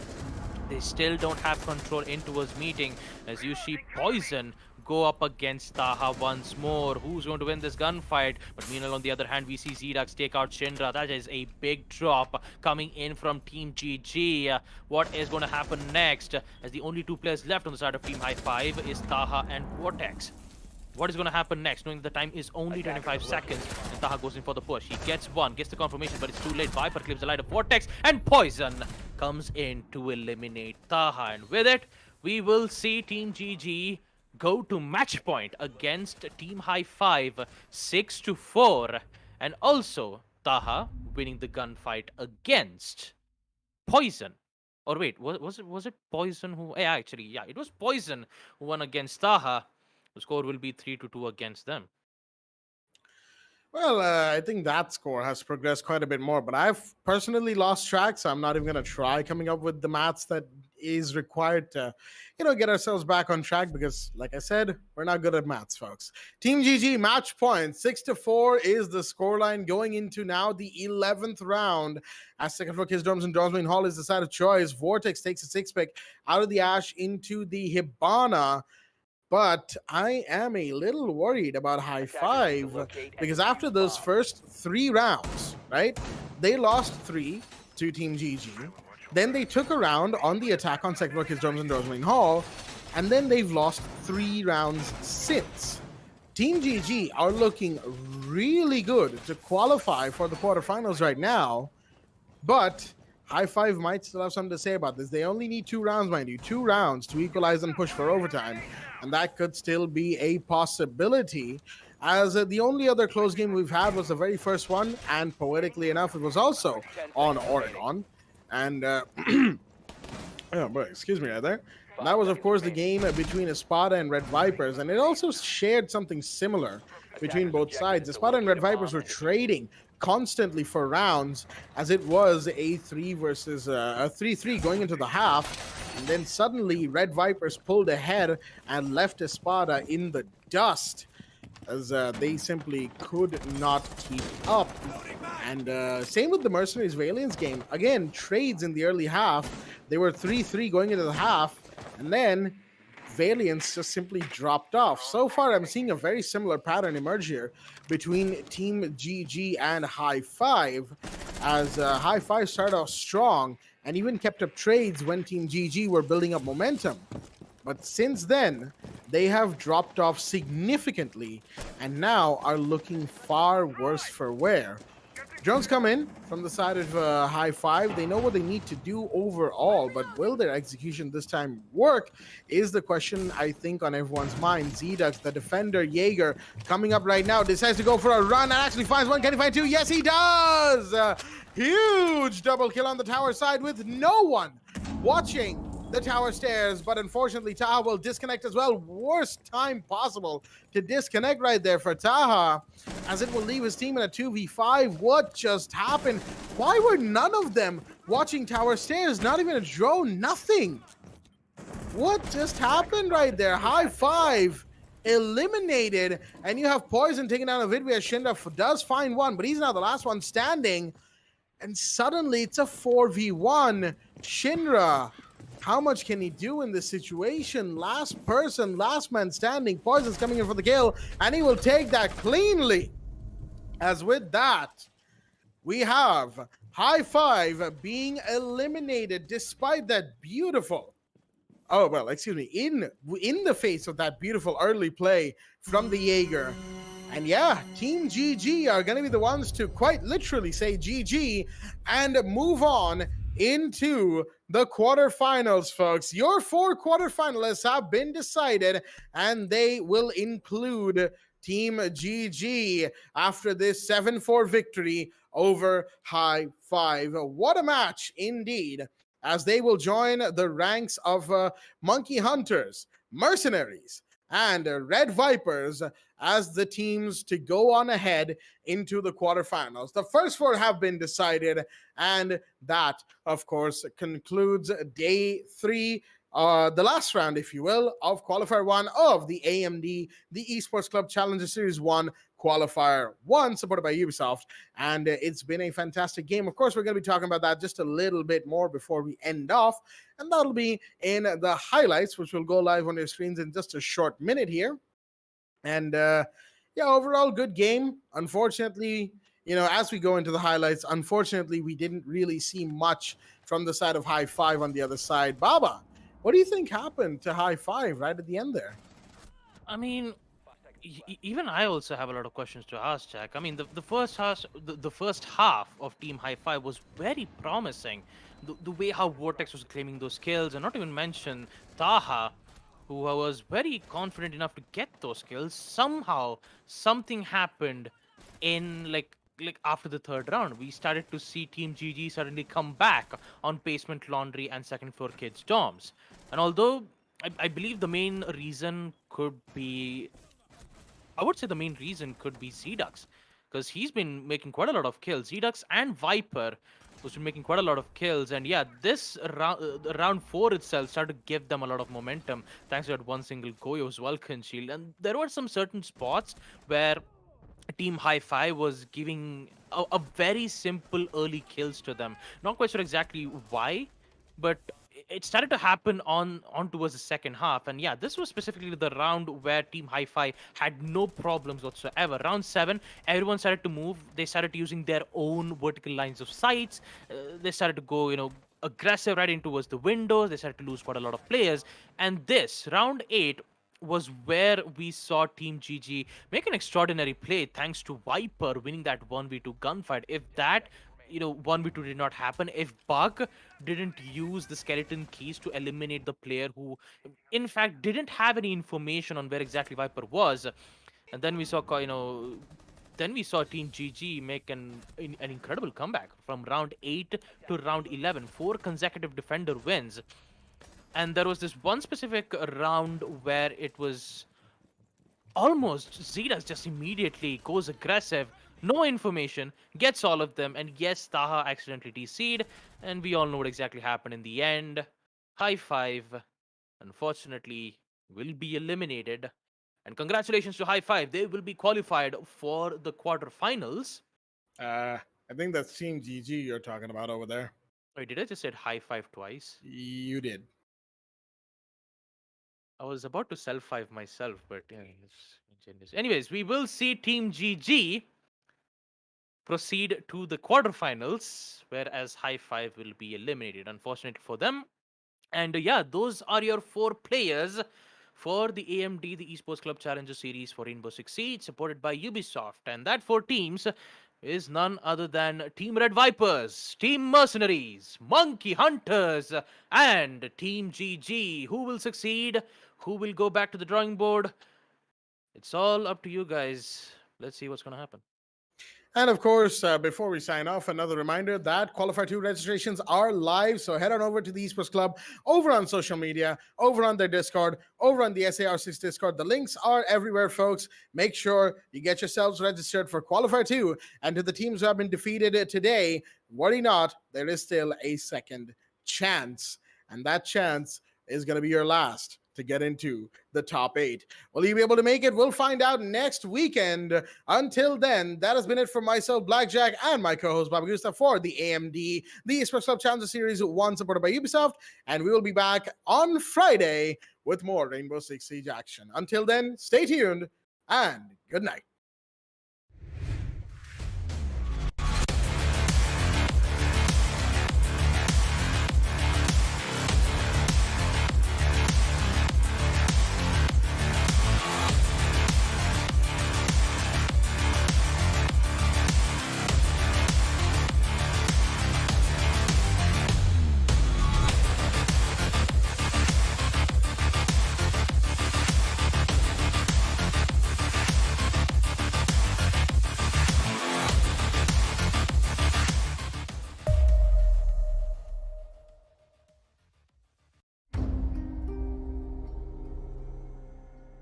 The partnership with AMD has been great. In Far Cry 6, the team has built the most ambitious open world in franchise history, filled with lush tropical environments and decaying urban landscapes.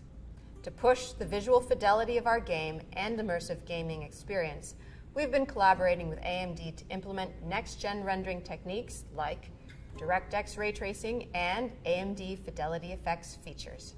When implementing these next-gen features, we were challenged because we want the majority of players to have an enjoyable, smooth experience without having to turn their settings down.